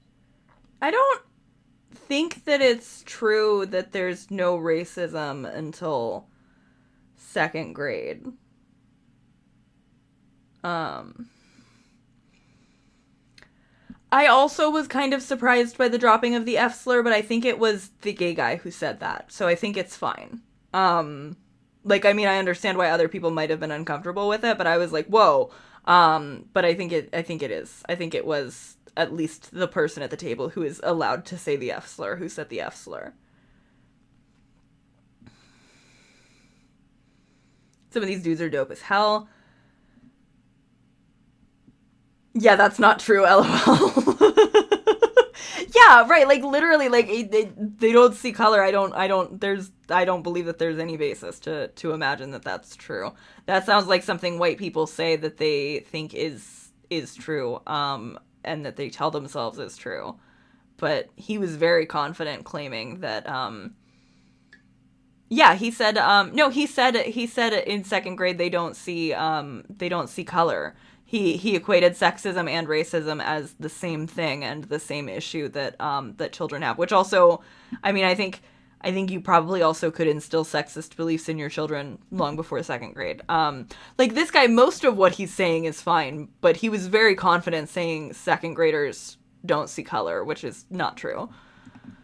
I think men often feel that. Or they don't see color I until think for second most grade. guys it happens around second grade. You look at kindergartners. You look at nursery school kids. They are happily playing together with gay men. Yeah. So, you think, like, to be emotionally disclosing, to talk about what you're really feeling, well, doesn't that sound kind of gay? I think men often feel that. Now, I think for most guys it happens around second grade. You look at kindergartners. You look at nursery school kids. They are happily playing together, no problems at all. They don't recognize race, they don't recognize gender, but somewhere around second grade, I remember girls got... Yeah, they don't recognize race, they don't recognize gender. That's not true. That's not true. Babies can be racist as hell, what do they mean, lol, yeah. Yeah, kids pick up on their parents' biases. Exactly. Yeah, it's not... like I said, that was a very confident, like, that's not real.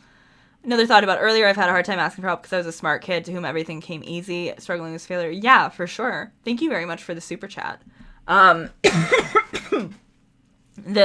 confidence with which he's claiming that you don't see race until you're a second grader makes me unfortunately have to disregard most of the rest of what he's saying here. But it's, yeah, I don't like that. I remember boys and girls started separating themselves in preschool. What does he mean? It started in second grade. You learn to read in first grade. Kids are already well socialized by then.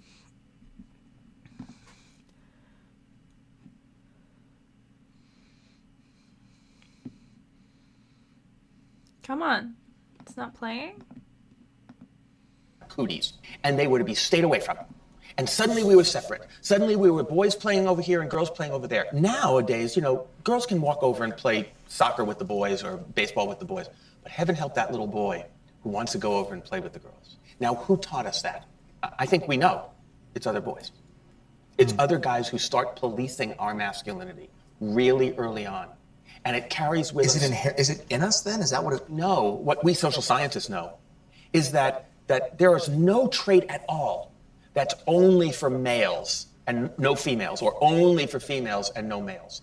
What there are these continua, right? And some of us fall anywhere along those paths. We're pushed to those margins as if they were natural. I think with kids or teenagers or young boys, it's the fact that they're young, they're male, and they're told not to express themselves. So if they're telling their other male friend that they love them, that's a no. That's the message is you don't do that as men in our society, right? So the only qualification you can put that under is gay. I actually don't think it has anything to do with gay sex. I think it's like, I can't be emotional as a male. Yeah. I can't tell my good friend who I would jump in front of a bullet for that I love him. You know, if you look at what the American dream is built in the idea of this rugged individualism, right? That's what we're sold as this message that, like, it's almost better if you do it by yourself. And well, we're Americans, so, I mean, even America in the world, the image is that, right? Like, that's the whole sell. Right.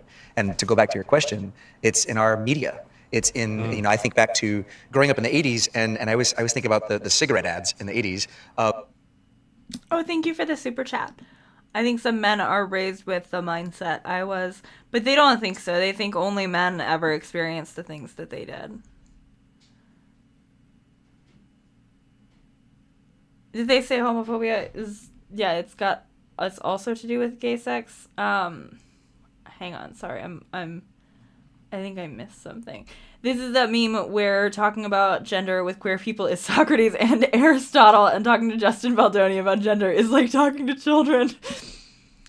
I mean, he's correct in that gender is a social act, but wrong in that it doesn't affect children. Correct, yeah. Trash, that's actually kind of complex. Kids don't have an understanding of gender until about age 5, but they respond to pressure from adults even without any understanding of why or what those differences are. Right. Mm-hmm.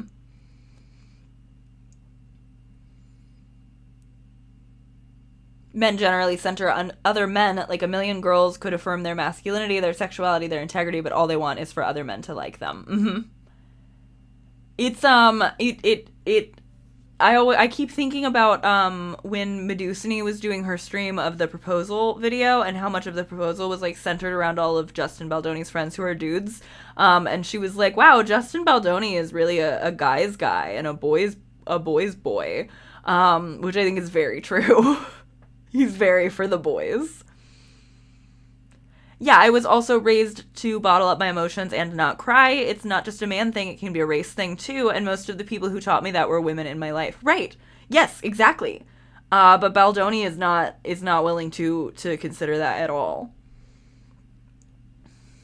Yeah, girls can go play sports with the boys apparently, yet trans people are literally being outlawed from playing gendered sports. Mm-hmm. Kids can appear to have biases earlier, but they developmentally can't and are responding solely to external pressures from adults before 4 or 5 when they develop a base understanding of social categories. But how old are you in 2nd grade? Because I was homeschooled, so I don't know that shit off the top of my head. I feel like you're older than that in 2nd grade, right? Yeah, you're 7 or 8 years old in 2nd grade. So that puts you like quite a bit beyond where you've like started to develop understanding social categories. And also like, I mean, we can't, like, that guy like is sitting there and being in what we know to be like a white supremacist society where those ideas are ingrained into children and into everybody, and saying, oh, they don't see race. You can't like, that's an insane thing to claim. And also like, what children don't see race, because I'm certain that some children need to see race earlier than other children, certain that some people see race because their parents are at home saying hateful things about other races. Like, there are several reasons other than like not saying like children are like inherently like born and then they're like just going to be racist, but like they can learn being racist very, very, very early, depending on what they are around and the ways that things are enforced for them. 2nd grade is ages 6, 7, 8, 7 usually. Thank you.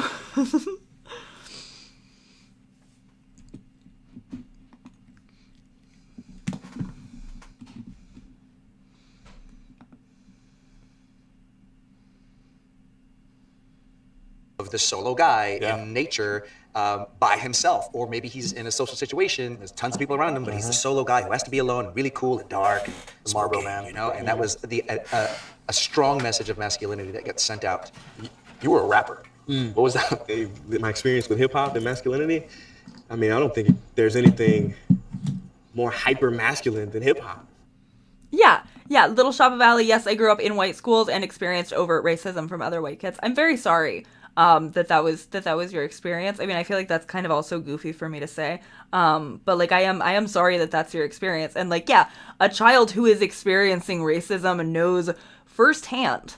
They know firsthand that race exists because it is a way that they are being treated poorly on the basis of. So like, I don't know, it even feels offensive to me sitting here as a white lady that like that feels offensive to the experiences of children who have experienced racism at school, to be told like they don't even know about that until 2nd grade. As if the average group of boys would let girls play with them. Yeah. Mm-hmm.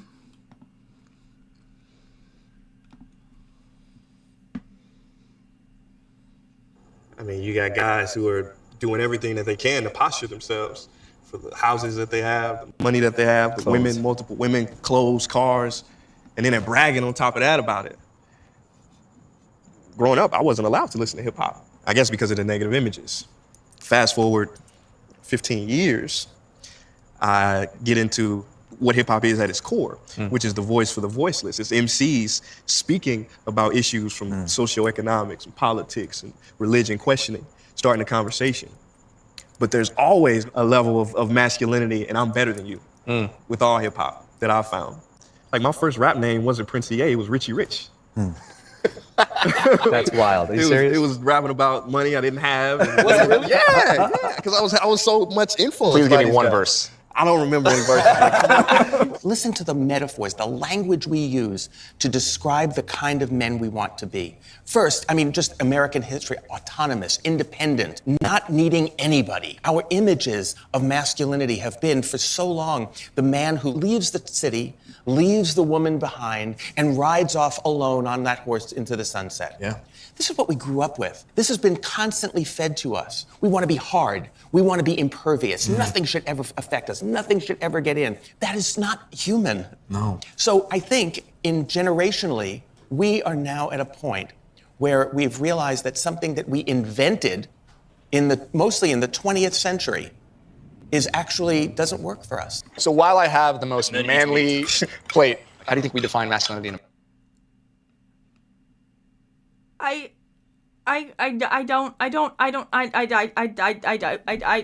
don't think that I agree with the concept that patriarchy and patriarchal masculinity was mostly invented in the 20th century. I don't think that's true.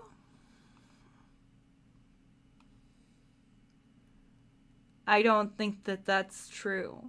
That feels like such a weird take. You think women were having a great time before that, dude? Also, how does this guy think women are doing it all? Because I've actually only really heard him talking about men. I mean, I know he's on Man Enough, but like, that's so fucking weird to claim that masculinity is mostly invented in the 20th century. That's like, maybe the parts that Justin Baldoni feels so oppressed by, like the jokes about not being allowed to ask for directions, but like, what?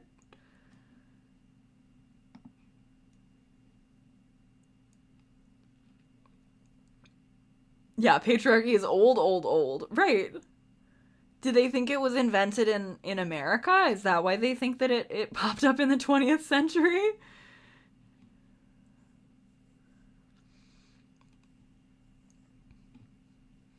So while I have the most manly plate, how do you think we define masculinity? I hate this guy. Do you think he cooked that on his inside grill? We had many different strands of patriarchy pre-20th century that definitely got melted down and turned into a new uniform vulcanized rubber version for the new era. Yeah, he literally doesn't know anything about patriarchy. I don't think so either.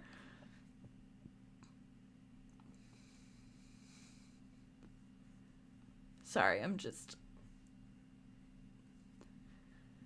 A lot of people have a misconception that girls aren't socially punished for masculine activities / affects because those are seen as good, and quote-unquote feminine activities are always seen as bad and punished. But that's on its face ridiculous. Only people who grew up being punished for femininity and then didn't ever listen to a woman would think that. Yes! Yeah, exactly. Barbie movie core perception of patriarchy. Literally, I wonder if he loved Barbie. Britney Spears invented patriarchy in 2008 when she created her hit signal Womanizer. Yes, exactly. Thank you so much for the super chat. A lot of the issues we fight against today originate long before our time. Oh, sorry, I closed the tab. Misogyny, racism, classism, etc. have roots deeper than we acknowledge. Exactly. Yeah, the American man is a 20th century concept, maybe. Yes. I mean, Western civilization classes literally talk about the Greeks and Romans, like, Justin, come on. Right, exactly. Like, ancient Rome was fucking misogynistic as fuck. What do you mean we only just invented patriarchy and definitions of masculinity in the last couple hundred years? That's wild. Justin definitely thinks men and horses run everything. Yeah, as a tomboy, I was a victim of homophobic bullying on the regular. Absolutely. Yeah, BC girls are definitely punished for masculine interests. A lot of people accuse me of being a lesbian for having masculine interests, but jokes on them, I'm a trans man. There was a similar thing in Justin's wife's TED Talk. He was saying something about like he's saying something she was saying something along the lines of you know, like about how it was something along the lines of like women need to be more masculine to get ahead, and it has to be okay for them to be feminine. And we were like kind of losing it a bit in chat because we were like, what do you mean women are not rewarded for being masculine? It's also interesting thinking about how he said Emily had to work to change her more masculine, quote, Swedish upbringing. Interesting. Greeks literally saw women as failed men, like deformed men. Yeah, just the word patriarchy is way older than the 20th century. That's such a good point. Mid-16th century via medieval Latin from Greek patriarcha, from patriarchy's ruling father, see patriarch. Right. I don't think I quite remember where Justin was talking about Emily's masculine Swedish upbringing either. I would love to watch that in a thing. Living Dead Girl, you have never been shadow banned. Your comments always come up. I just literally don't have time to read all of everybody's comments out loud.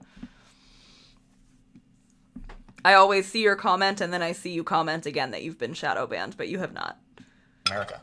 Like, what does it mean to be a man, to man up, to be man enough? Emotion is such a big part of my upbringing, and I think it's about, even though you may want to react to a situation, as a man you are asked, and I think it goes both ways, masculine and feminine, but as a man you are asked to, you're the one who's calm, cool, collected, you're in charge, and nothing rattles you, and you don't cry. Yeah, I mean, I think a number of things. I mean, Dr. Michael Kimmel put something Greco-Roman society, you're gay because you love women, we're gay because we hate women, we are not the same. Oh my god, I read that right as you retracted it, I'm sorry. I am on live chat. It just moves fast and people lose their own messages.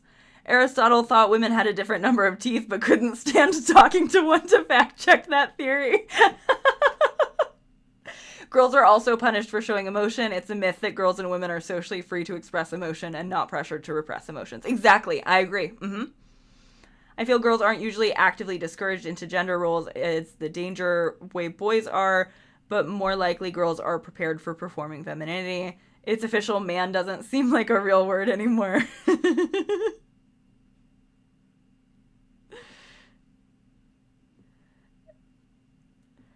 Socrates literally believed that if a woman was awesome enough, she could become a man. This was borne out by women who fasted stopping their period. Oh my god. He said trans mask rights and no other rights. I also wish there was more discussion around the fact that our society is very hostile and dismissive towards people who cry and are vulnerable. We always tell people to stop crying when they cry. Exactly. Yes, women are told they're being manipulated when they cry because it makes men uncomfortable. Right. To me, it's more about how we tend to demonize the act of crying and teach people to reject that emotion. Exactly. And once again, it comes back into the thing he says about his daughter. Like, I don't need to validate my emotions I don't need to validate my daughter's emotions because the world will do that for her. No, it won't. No, it won't. And like, in the interview I read where he was saying that bullshit, he was saying like, oh, I think it's cool that you said that you're raising your son and your daughter the same way, but I'm actually intentionally raising them differently. And it was just so weird. It's just so weird. It's not feminist.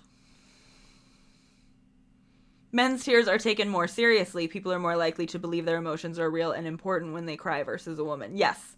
Or we're somehow Oscar-winning actresses using our tears to manipulate. Right.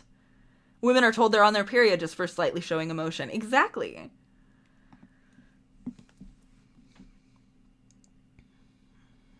really well. You said, what do we think of as a real man? We think of a stoic, strong, not sharing, dominant person, right? He always gets, women and however he does it and whatever. And then what is a good man? He's honest, he has integrity, he fights for justice, for equality. And that all of us, given the fact that we live in an imperfect society, will be asked to, and will have to, be real men at the expense of being good men. And that is our integrity, right? We want to hold up these ideals of who we really want to be, but the society we live in order to operate, in order to be employed, we can't tell all the truth we want to tell. And that is painful. And I think finding the ways to do that the best that we can is essential for me to feel like I'm living my authentic and truest self. It didn't work. Go, go, go, go, go, go, go. What did you learn about being a man from Grandpa, from your dad? I learned that, that everything is about taking care of the family. It was my job to take care of the family and make sure everything was good for them. Little Shop of Allie says, sorry, I'm going to find both the messages first. Like with Justin Baldoni and Alexa Nicholas, because Alexa definitely does seem to be faking it at times, but people seem to believe Justin more, but I could be wrong. Like they're both very similar. I completely agree. I agree with you so much. I actually just, I got into an argument the other day in my comment section because people love to comment on my Justin Baldoni videos and they go, I loved your Alexa videos, and then now I'm watching this, and I can't believe that you're so stubborn and that you don't like Justin Baldoni and that you have such a grudge on him. And it always makes me laugh because I don't understand how anybody could watch my Alexa Nicholas coverage and then not see Justin Baldoni and be like, oh, Justin Baldoni and Alexa Nicholas are the same. They're both fake activists who are hiding behind, like, a perception of feminism.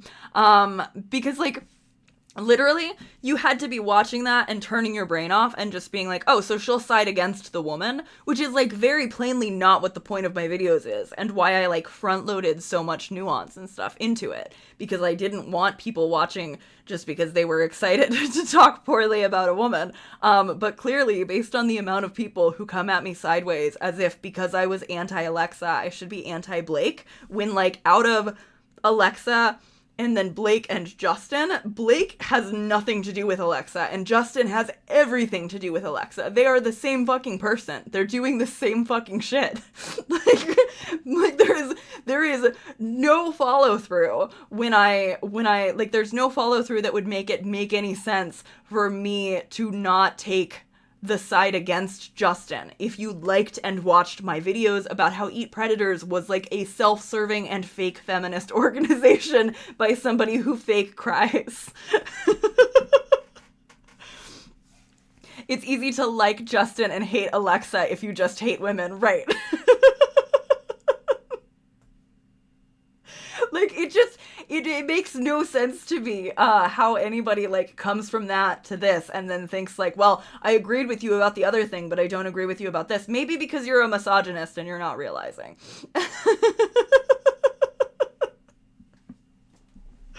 Like, God, it's like, it feels so obvious to me that, like, it's so many of the same patterns.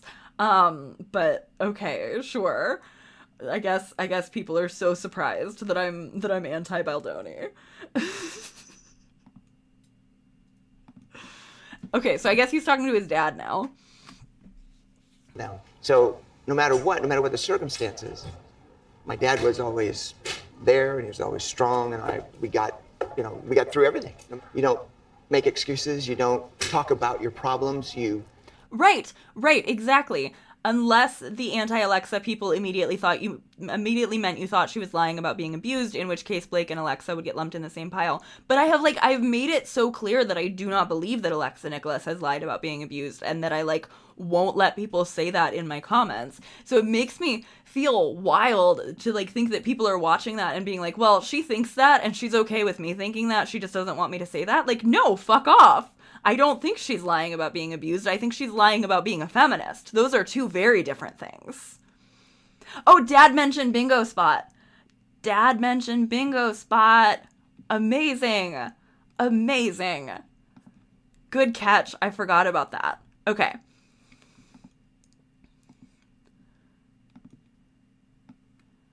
Mentions father. I think with gender roles also, we probably already could have put gender roles before now.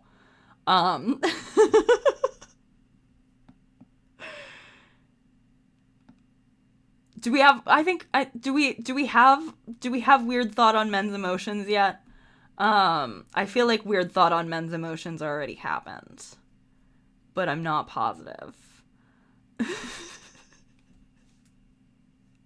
This is the toxically masculine dad that created Justin and his gender trauma. The Alexa coverage is what brought me here. I never thought Ophi didn't believe she was abused. Thank you. I appreciate that. Like, it's very important to me that, like, that has come through in my coverage. So it's so frustrating when, like, yeah, I do think people who think that Blake is lying when they tell me, like, oh, I liked your Alexa videos. It's like, you did not like the Alexa videos for the right reason at all. Like, you didn't pay attention to those. Okay, yeah, we have a weird thought on men's emotions. So we could get another bingo at this point from either Two Wings of a Bird or from Wrong About Feminism. I think, do we have, or if out of nowhere here we get a Life and Death Are the Same, then we would get a diagonal one. Do we, or Little Mermaid Understanding of Feminism. So we could get one from Little Mermaid Understanding of Feminism that would get us up and down and diagonal. If we get Life and Death Are the Same, it gives us a diagonal one. If we get Wrong About Feminism, it gives us up and down. Two Wings of a Bird would be side by side. So I feel like we're gonna get another bingo before this is over.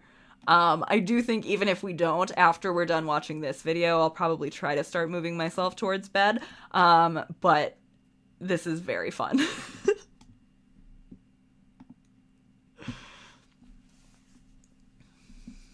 That was the thing. You don't talk about your problems. You don't share your problems. You just deal with your problems.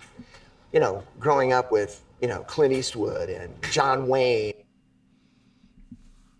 And, you know, these are images that this is what a man was, you know? And so whatever we got at home and then what we got culturally, really all that sticks with you. So you go around thinking you know, you're supposed to be like that. It doesn't. So you're acting. So you're always, you're constantly acting. That's sad, though. I know. It's at like 144p. That's sad, though. I know. Everyone kind of looks at me in my circle, and they think I'm so put together. Like, I don't have problems. But then what happened recently is when I opened up to some of my closest guy friends, they were just like, everything like changed. They were like, wait, you have problems too? And I'm like, of course I'm going through problems. But I realized that I don't actually open up enough to my boys. And I have no idea where that comes from, but I know it's that posture of like, no, I'm good. I got it all together. I got my wife, I got my kid. So I've been kind of on this journey. Like, that's why we're here. The smacking sounds are distracting from his manliest plate of all time. Yeah. I came here from the Alexa and Soup videos, and I came away believing that the vast majority of your issues with those two were the using feminism / their powers online to harm people aspects of their online personas. Exactly. Yes. You literally said in one of your Drake Bell, Alexa Nicholas videos that Alexa's video about Drake's hearing was so good because Drake is just like her abuser. You literally validated her abuse. Thank you. Thank you. Like, that's the thing. I think there are so many ways where I will say that I think that Alexa Nicholas has behaved wrongly, but genuinely and truly, I do not believe that she lied about being abused. And I mean, I do also figure that pretty much anybody who cares enough about my videos to watch my live streams knows that about me. But I do appreciate the confirmation that comes through. Okay. He's telling the truth that he's constantly acting. Yeah. I feel like all I see are his problems. Yes. Yeah. I'm constantly acting, but I'm acting like I'm a submissive little helper so people tip me. Oh my god, the Baldoni Bros' understanding of masculinity is based on their media illiteracy and pop culture.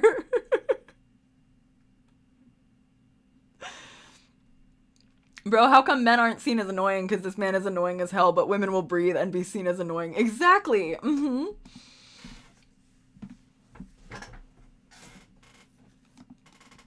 Here, I'm on this journey to figure out what the hell does it mean to be a man. I have no idea what it means to be a man. And part of being a man is opening up, but yet I'm having my own hard time opening up. So I took 4 of my best friends to Mexico. And my real intention was, okay, I want to be vulnerable on this trip. I had to set it up, go leave the country, sit on a beach where there was no technology, and then go, all right, guys, I'm struggling with this. I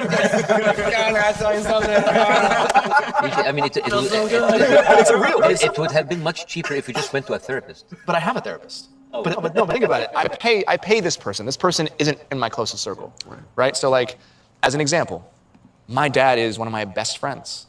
And he expresses his love. He's the most loving man ever. But when was the last time you dropped in and went let's get really vulnerable together? What?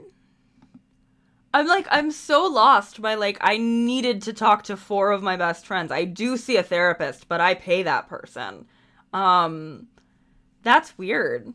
That's really weird. I also don't understand what he like wanted or needed from them. It's just so strange. I only hate specific men. I hate Justin Baldoni, Elon Musk, and Jeff Bezos and Johnny Depp. Yes, that's a fair list. I get vulnerable with 4 of my best friends all the time. You're not special. Who just says, let's get vulnerable together. That's also weird. Agree. It's very weird. It's a scary place, too. It's a scary really place. It's a scary place to go. I started getting vulnerable with my dad, and I was like, abort! I don't want to go here. You came from a family that showed their emotions. You guys always showed your Always. emotions. But I think there's a difference between showing emotions and being vulnerable. I mean, How? we're Italian, so we show emotions, but I think being vulnerable is when you share. Oh, he mentioned being Italian. We're Italian, so we share emotions. But if you show your emotions, what's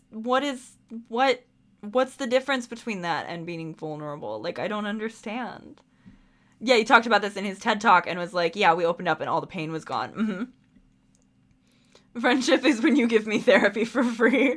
Justin, you see therapists have boundaries, so I need to kidnap some amateurs. Does he mean taking psychedelics together? I always wonder that a little bit when he tells this story, I'm not gonna lie. Share a part of yourself that you conceal. Yeah, that's opening up. You know, I never had these conversations with my dad. I dream about having these conversations. You and I haven't even been able to have I know. So here we are having them now, So which is really cool. do you see what I do? I create experiences that force me to be vulnerable and the people around me. That's why, like, I brought up, hey, let's start going to the driving range. Because I, like, have this desire to get to know you in a totally different way. Not in the, like, you're my dad, everything's great, you provided for me, but in the, like, who is my dad really? Because I think you're figuring out who you are, then I can figure out who I am. And then, like, I can start to break the cycle of all these little things that I do that I know, you know, are not really me. It's like the learned behavior. I've seen myself do things with Emily that you did with Mom. Just really not bad things, just making sure everything's fine, not talking about finances. Like the stereotypical machismo, I got things all figured out, I catch myself doing. Yeah, and that's not good. That's not good at all. And the lessons that we learned is that you have a very valuable partner and that you can't hold those things to yourself. You've got to share them. You've got to share them. I really think socially it just comes down to power.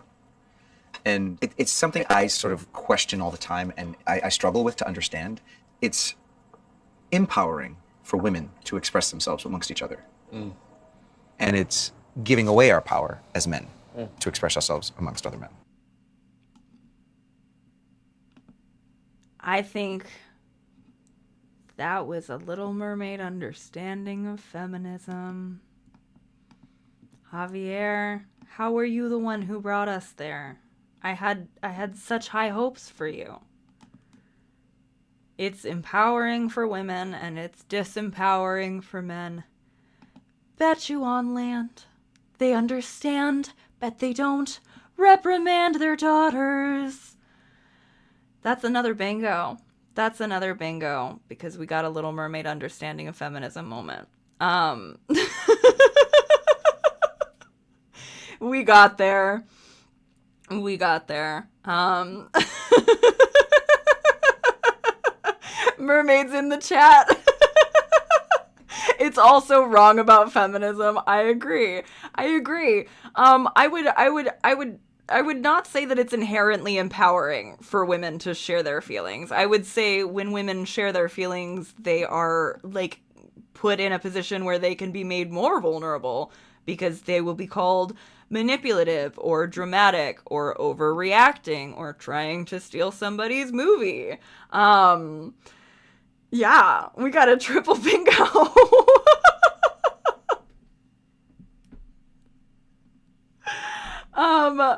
Yeah. Okay. All right. We could get a quad. Oh, actually no. We would get like 5. We would get a fingo, a 5 bingo if we get a life and death are the same, because that would give us a diagonal and a side. So let's watch the rest of this to see if we get a death and womb world are the same. Or hysterical, as someone said earlier. Yeah, exactly. Okay. Wow.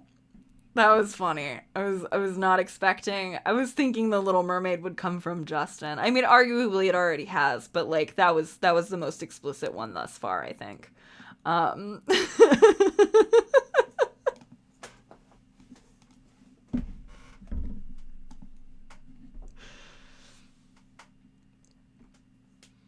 And why that difference? Because it's not just about how we view femininity. We as men witness women do that and see how it bonds them together and see how it brings them together and see the strength it builds amongst them. But yet we still resist it. So I have no idea why. I know I practice it myself.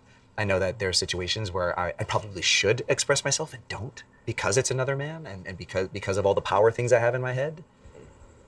But yet, on a one-on-one situation, I'll find myself inhibiting what I say. I feel the same thing. It's almost easier. Like right now, I think it's easier because there's 6 of us than it is if it was just you and me.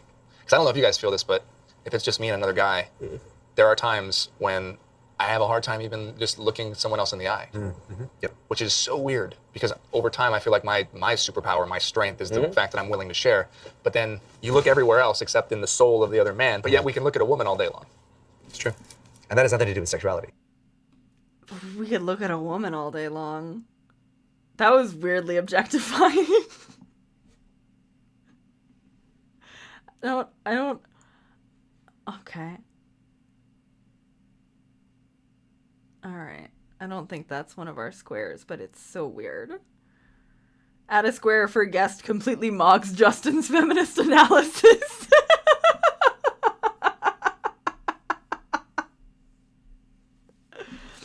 I love the sad little meow meow stick figure at the top of the card. Me too! I think it's so funny.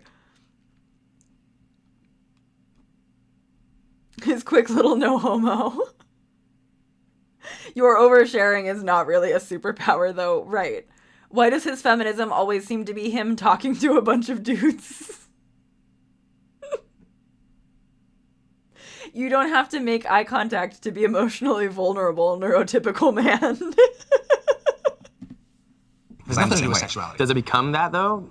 It's not the same way. Does it become that, and that's why you feel uncomfortable? I only look at people like that who I feel intimate with. Like that. I've even noticed that with my dad recently. Have we ever looked at each other for 15 seconds straight? Totally. Without like, whatever it is. Maybe because opening up will provide yet another problem you don't want to deal with. Because like maybe your dad doesn't want to it can't handle this because men are naturally in their head, they're fixers. We fix this, we fix this, we fix this, we fix this. You have a problem, I'll fix it. I don't want to deal with some emotional baggage that I cannot provide an answer. And you're absolutely right. That's actually, I'm always thinking okay, how am I going to help? How am I going to provide an answer? How am I going to provide a solution? Can we provide the answer? Maybe that's the source of it. Yeah. As the because male, most women just share. Right. They're not expecting to have answers of each other. But as men, are we expected to? Maybe. Now you just throw this on my what? Sorry, you've never looked at your dad. Fellas, have you ever looked at your dad? My neurodivergent ass is like, why do you gotta look at anyone for that long? Right. Not me and my dad, we're both autistic, no eye contact. You never looked your dad in the eye? I don't think that's patriarchy. I think that's a you problem. Fellas, is it emotionally vulnerable to look at your dad? He centers men. He loves men. If Blake wasn't openly uncomfortable with his harassment, he would have been begging for Ryan's contact info.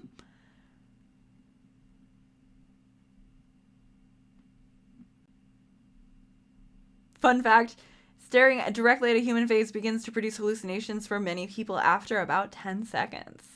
Interesting. I think it's weird, he has these things in his mind of I'm not getting my emotional satisfaction from my therapist since I have to pay them. So I need to bring my friends to Mexico and stare at them and make them be vulnerable with me because it's not enough to share because I need to share something private that I keep concealed. What should I do with this? What should I do with your problem, man? Right. I mean, because we're all struggling. But when we watch women, they don't really provide answers as much as they share. They're overloading They right. won't. But men is what should I do with this now? Why are women so much better at this than men? We men fear that the kind of emotional disclosure that we're talking about, that women do that with no cost to their femininity, right? To have these long, soulful conversations, to talk with, To have tea. To have tea. To do this, So even. women's conversations very often are a kind of mutual support and therapy. Whereas we doing exactly what we're doing right now, looking at each other's faces as we're talking to each other, that alone is already like suspect around our masculinity. I think we sometimes mystify friendship or emotional relationships into these kind of soulful, heart-to-heart kinds of talks that we're supposed to have. And I think we're scared of that. But there's another part of friendship or intimate relationships in general, and that is women do the business of friendship. You and Emily, for example, who writes the Christmas cards? Who writes the annual Christmas letter that you send out to everybody? Who remembers all of the friends' kids' birthdays? We raise women to pay attention to those sorts of things. But more than that, we raise men to expect women to pay attention to things like that. The big story about why men don't talk to each other is because we're afraid of what people will see. And how do you think it feels for women to be expected to remember all of that? Because you just blush right past that and into men having feelings, which is really cool. It's really awesome.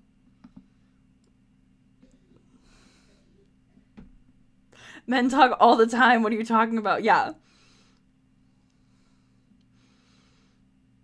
Yes, yeah, it was because Ryan unfollowed him. That's a really good point. Emotional labor is our job and our reward. Is he mansplaining the mental load to us? Yeah. We're afraid that they'll see that we're not as tough, strong, powerful, in control as we think we're supposed to be. We inherited an idea of masculinity that's all about power, control, self-control, being autonomous, being independent. So basically we're supposed to be these like little automatons, these robots. And if I actually open up to you, you will see that, oh my God, he's not as in control as I thought. He's not as powerful and as strong and as I thought he was.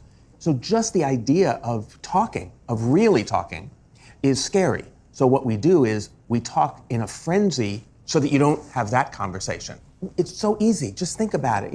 How about them Dodgers, right? What do you think that what's going to happen with the Rams? Did you see him this year? score 40 points last night? I know, you're right. So let's talk about what we don't feel. Let's talk so that we don't reveal, and that's a way that men talk to each other. Do you guys have men that you can actually talk to, or is that still a struggle for you guys? My guy, I do not think that you are powerful and strong. We already know that you're weak and out of control, right? I have them in my life. No? I got none. No, I don't really have anybody to talk to or go to. I can't say no. Yeah. Wow. Appreciate it. And I would have a few drinks, and I'd be out and about, and I'd be like, hey man, you wanna be my friend? Why do we have such a hard time talking to each other? Why can't we be vulnerable with each other? If anybody knew what I really felt, the world would explode. I was pissed off for a long time. Because I didn't think that you were manly, like masculine enough. That's such a weird thing to say to your dad. I was pissed off for a long time because I didn't think you were manly, like masculine enough. That's wild. Okay, so one last peek at our Baldingo card here. We did not get life and death are the same. But I will say that we got faux philosophical. I think we got plenty of faux philosophical. And honestly, did we get a hypocrisy? I feel like we might be giving ourselves a little bit too much if we give a hypocrisy. Like, it is all hypocrisy, but I don't think we got like a whoa, that's hypocrisy moment. And I don't think we compared women to something. Yeah, that's such a weird clip to end on. I think so we got a double bingo. We got this side and then we got this up and down. We came very close to lots of other configurations. But I think we just got the two for the Baldoni bingo. Weird definition of femininity. I think we can give ourselves weird definition of femininity for sure. Yeah. So we just didn't get life and death are the same, two wings of a bird, comparing women to something, mentioning son over daughter, or hypocrisy. He's so angry at his dad for not living up to Justin's idea of masculinity. Yeah, it's really weird. He asked everyone at the table if they had friends, and they said no, and then he switched to him bitching to his dad, and that was the end. Oh, that's right, and diagonal. So we have a triple bingo, because we got 1, 2, and 3. So we got Tringo. Tripgo? I think Tringo is more fun to say. Yeah, we got Tringo. That was really, really fun. Thank you again so much to these Violet Delights for sending me the bingo card. That was very, very fun to have. I think we should make more. And if anybody wants to make them and send them to me, I'll definitely, I will be more than happy to do this again in the future. I think that made it really fun. This is a very fun stream. Thank you for, wait, are we saying it's 4? Am I miscounting? I've got up and down is 1, and then we've got side to side, and then we've got diagonal. That's 3, right? Am I No! Oh, there's another up and down on the side. Oh my god, there is 4. We got Fingo. We got a quadruple bingo. We've got up and down on this side, up and down on this side, up and down along the bottom, and the diagonal. Thank you for making sure I caught that. We got Fingo for 4. Quadringo. I forgot that we had two verticals. This was fun. Thank you so much everybody for hanging out. It's just after 1 a.m. here, so I do think that I'm gonna pack it in. Can I get Jojo over here to say goodbye is the question. Jojo, you wanna come say goodnight? Do you want to come say goodnight? She's very sleeping on the bed. Hang on. Let me see. Let me get my girl. She is so asleep. There's your JoJo cam for the night. Oh, big yawn. Hi, sleepy. She's so kitty cat tired. Yeah? Woo, stretching. You're beautiful. Look at that baby. Look at that little girl who everybody loves.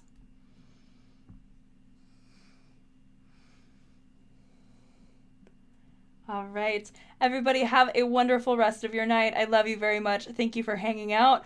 Oh, you're so sleepy. You are so sleepy. You are making the most of this JoJo cam. Oh my God. Okay. All right. I love seeing the little heart reacts when we've got JoJo. Posing with her arms, she knows she's eating. Hey, baby, look at you. You're so cool. You're so beautiful. Okay, amazing. Everybody have a great rest of your night. I love you very much. Stay safe. I love you. Bye.